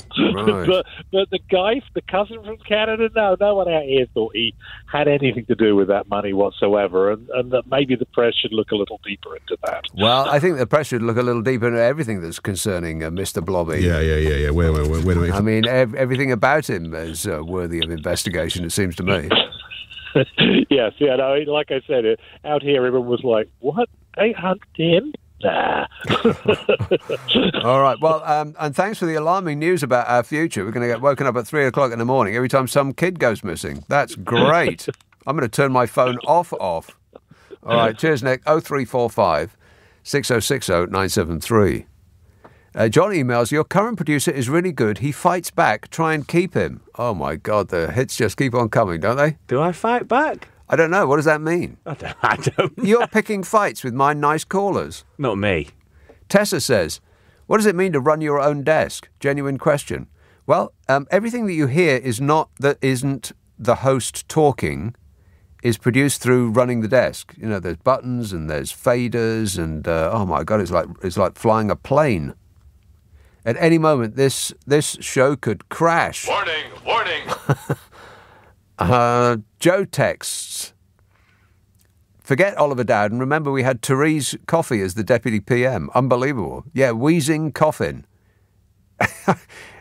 I forget who's done what lately. I mean, I think we're our 10th Justice Secretary in as many years, aren't we? I mean, there's just been so many people doing so many jobs in the current regime that it's hard to keep up. I've stopped trying. I mean, once you remember their name, they're gone. Josh emails, it's been absolutely beautiful weather in Glasgow in the northwest today. There really is something very wrong going on. Well, that's true. Not necessarily associated with the weather. And Paul says, did you hear that Suella was tempted to ring in a radio station to argue that she wasn't racist? Was it LBC? I think it was, wasn't it? Message coming in. That is, well, just say it. Well, that was my fault. I think that was my show. your show? Ali's show. I was producing. We asked whether Baroness Varsi was right about her racist rhetoric. I'm just gutted she didn't ring in. So Suella was... I did read that. Tempted to ring into a radio station. That's the thing with not being racist, is that people who aren't racist have to always go around telling people that they're not racist. That's the defining characteristic of non-racist people, that they have to keep saying to people that they're not racist. I'm not racist, but... 0345 6060 973. Tooting. Hello, Jan. Hi, Nick. Hi, good evening. Jan. I'm ringing you up. I thought I must share it with you. I don't know if you heard it, but I was so shocked when I came across this item of news today about the coronation. I mean, I was a bit overwhelmed when I heard that so many military personnel from around the country are going to be there at the, procession going to Westminster, with the coach and all the pageantry and everything. I mean, loads of military personnel from around Britain. But what has really shocked me, and I'm so overwhelmed by it. Oh, before I say that, I just want to say quickly, look, they say that the Queen is somewhere quite low down on the list of the wealthiest person in the world. But we don't know. But I doubt hang on a minute. I mean, the Queen was one of the richest people that have ever lived. That she's not at the top of the list doesn't never mind. I mean, once you've got 100 million quid in the bank, it doesn't really make a difference, does it? But no, my point I want to say is that the artworks that she owns, which is, they must be priceless. There must be all the wealth is in those artworks. I think that art, they own. stamps. They got cars. They got paintings, and you name it. Why can't they pay for their wedding themselves with this 100 million that's coming out of the public purse? Not the wedding. It's the Spangly Hat dance. Sorry, not the wedding. No, the coronation. But my main point that really shocked me, though, tonight that I learned, is that the Pope has given splinters of what are supposed to be Christ, the splinters of the cross, and they're saying that that's going to be carried at the head of the coronation procession. Right. Well, I think, I mean, it's just shocking. I mean, what is it? Is this some sort of... I mean, Prince Charles has always said he wouldn't feel comfortable, or he wouldn't consider himself to be the head of a Christian church because he's very much into, accepting a multi-faith. Multi-faiths, yeah. Yeah, so what is this? Is this some sort of... I don't know what to make of it. Is it... It's going to be a really weird ceremony. They got some... I did have details. I don't know whether I've still got them with me. But there's like an ointment that's hundreds of years... No, there's like an ancient ointment on a spoon that's hundreds of years old, and it gets... they want to douse him in. I've got no idea. They squirt it all over him, or something like that. I've got no clue. Anyway, so it's just a bunch of folderol with people with buckles on their shoes. But there's nothing saintly about the monarchy, is there? So why bring in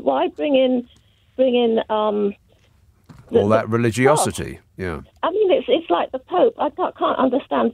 I mean, well, he lives in his own city, doesn't he? He's outside of Italy. The Vatican City is going to be a bit like the monarchy, and its wealth all they're as rich as the Queen of the Queen's the legacy. Got plenty more money than that. Apart from all the money they had to pay out for doing you-know-what to you-know-who all over the world.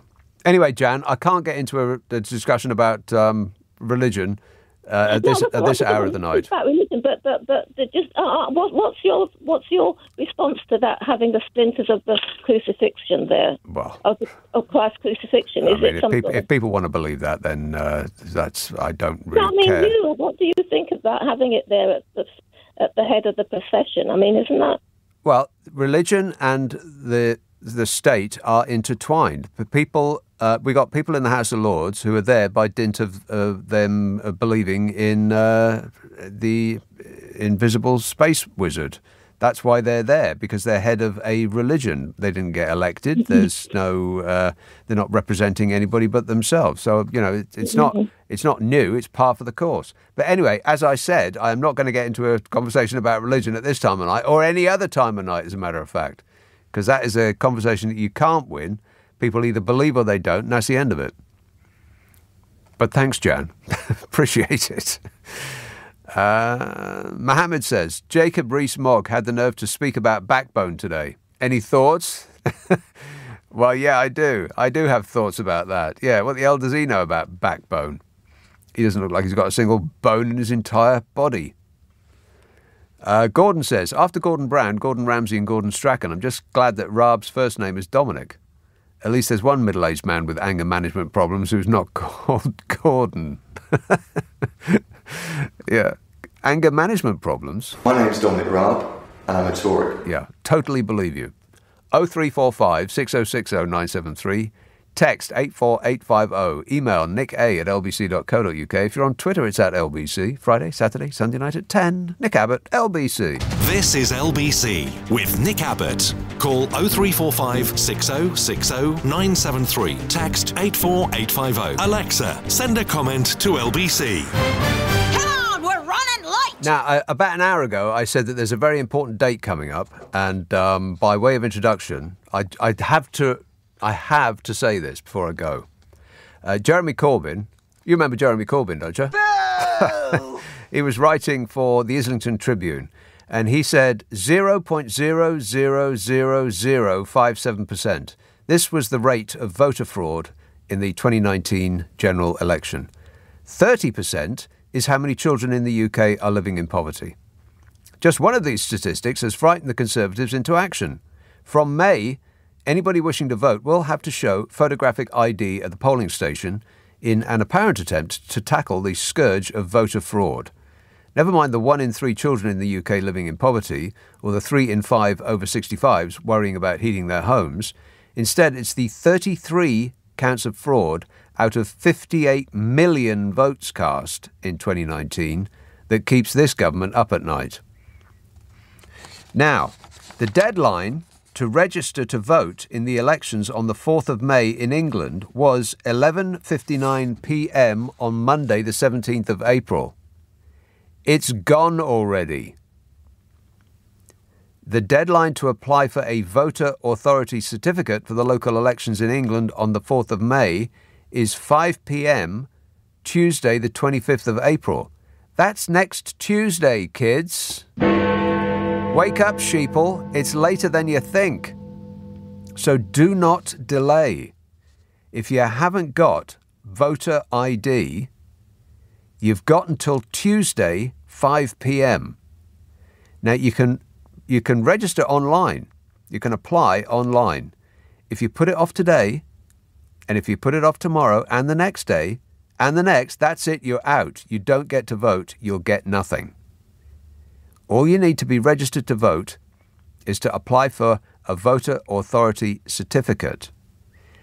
Or rather, you need to be registered to vote. So if you haven't done that, then you get nothing. But if you're registered to vote and you don't have an ID, then apply for a voter authority certificate. If you haven't done that, then you will get nothing. And their little scheme will have come to fruition. Just think that they're trying to take your vote from you, and that may spur you into action. Tuesday, 5 p.m. That's the deadline. You can do it online. Apply for a voter authority certificate. Right. So that's me having done my duty. Enfield, Mark. Nick, good morning. Mark. The Trump video, the Trump clip is on YouTube, referenced Jan about an hour ago. Oh, yeah, Trump and Dame Edna. Sorry. Yeah. On the Terry Wogan show, I believe. Right. Yeah, that's definitely online. Okay. Yeah. And also, in my view, Nick has been a glamorous assistant. Me? No, Nick has been a glamorous assistant. But I'm Nick. No, what's your glamorous assistant's name? Nobody cares. Okay. That's right, isn't it? Apparently. Okay. Yeah. A final. Yeah. And in closing, yes. And in closing, where did you get that goofy clip from? Did you edit it? Did you guys edit it? I can't find it nowhere. And I love this it. one? Yes, that one. I have no idea. I can't remember where all these come from. I've got hundreds of these things. Do you know what? One final, and this is a good one for you. Yeah, P.S. P.S. Postscript. You should do a stand-up act next door's theatre. I'm definitely not going to do that, but thanks for the suggestion. Thanks, Mark. I prefer to do a sit-down act. Much better. Hannah texts, leave Dominic Raab alone. The report has set the bar for bullying too low. There needs to be more bullying. Ash says, why would a man worth £730 million want a job that pays 164 grand a year? Yes. Why would that be? I'm curious. He wants to spread the integrity about. This government will have integrity at every level. Every level, yeah. I mean, I was pontificating about this yesterday. What's in the job for him, I wonder? Just curious, aren't you? What's he getting out of it, I wonder? Hackney, hello, Richard. Hello, Nick. Look, I know you didn't want to talk about Jacob Rees-Mogg. But was he in the House of Commons when he made those comments about the report? I don't know. Probably not. So he's not protected by parliamentary privilege, then? Which comments are you talking about? The ones where he said that the RAB investigation was flawed and a blizzard of snowflakery. Oh, right. Because he wasn't accusing the lawyer of being a snowflake. He was accusing those people who had complained of being snowflakes. No, but he did say that, the QC appointed by QC Casey now, appointed by the Prime Minister to look into a pretty straightforward industrial dispute, yes, created a flawed piece of work. I'm not sure and we should all dismiss it. No, I don't think that's what he said, was it? I'm pretty sure he said it was flawed. I mean... He said it was a veritable blizzard of snowflakery, and that was to me, that was a bullying attack on the victims of bullying. I just think it's very, very brave of them to come out and attack a senior lawyer who has... I don't know what damage it'll do to the guy's career. I mean, I was looking for a lawyer to handle a multi-million-pound case, and I'm not going to consider him now. He can't even handle a simple industrial dispute. Well, you raise an interesting point about which I can't really speak. No, it is interesting, though, isn't it? It certainly is. Thanks for that, Richard. 0345 6060 973. Camden. Hello, Ellie. Oh, that was for Rose. That was a bit of Beethoven 7. I recognised it straight away. You did not. I didn't, no. Anyway. Shall I sing you a bit of After My No, Mother? please don't. That's good, because I don't remember it very well. I was calling to say I want to find out. You were saying that this whole palaver, or shall I say sacred ceremony of the coronation is all about buckled shoes, etc., etc. But as far as my memory of history goes, which is quite a long way actually, but may not be accurate, those were worn by the Cromwellians, who actually went all out to destroy every royal in sight. So can your glamorous assistant, who sounds very nice, check that out? Well, he would be able to, but unfortunately there's only a minute or so to go before he puts his coat on and leaves the building. So you've left it a bit late. I just think that as Prince Charles had such a terrible time at the inauguration of the Prince of Wales, if you threw in a couple of maybe 250 grand, then maybe we should really support him on his day, because at that time I felt dreadfully embarrassed for him. It was a horrible ceremony. He looked totally out of it, and I think he gritted his teeth and bore it. Right. Okay. So I just wanted to say that because he just happens to be a human being, I think. Yes. Well, yes, quite right. He, as far as I'm aware, he is a human being. Yeah. Okay. Thanks for the good news. I think I've got something along those lines somewhere around here. Hang on a minute. I'll find it. Luke emails, has it ever occurred to you that people like Sunak, Raab, Braverman, even Charles, are just better than us and rule over us because they deserve to? Me neither, says Luke. And finally, Carl texts, no self-respecting mod or rocker would be seen dead in a Crombie. Mods wore full-length leather coats, rockers wore bikers' leathers. That is the most left-field text I've ever received in my life. What on earth has that got to do with anything we've been talking about for the past 3 hours? I have no idea. We have no idea. I have got no idea what this show is about, and I'm the one that's doing it. That's just embarrassing. Now, if you missed any of tonight's show, you can listen back on Catch Up on Global Player. We put this show as a podcast. Take the news and the ads out. It takes less time to listen to. The magic phrase is Nick Abbot, The Whole Show Podcast. That's on Global Player, exclusive to Global Player. Nick Abbot, The Whole Show Podcast. And if you've got Global Player, you can rewind live radio, download it for free from your app store, or head to globalplayer.com. I'm back tonight at 10 for my abnormal normal show coming up at 4 o'clock, Ali Mirage. But right now, Clyde Bull. Right now, Clyde Bull. Right now, Clyde Bull. Right now, Clyde Bull. Right now, Clyde Bull. Right now, Clyde Bull. Right now, Clyde Bull. Right now, Clyde Bull. Right now, Clyde Bull. Right now, Clyde Bull. Right now, Clyde Bull. Right now, Clyde Bull. Right now, Clyde Bull. Right now, Clyde Bull. Right now.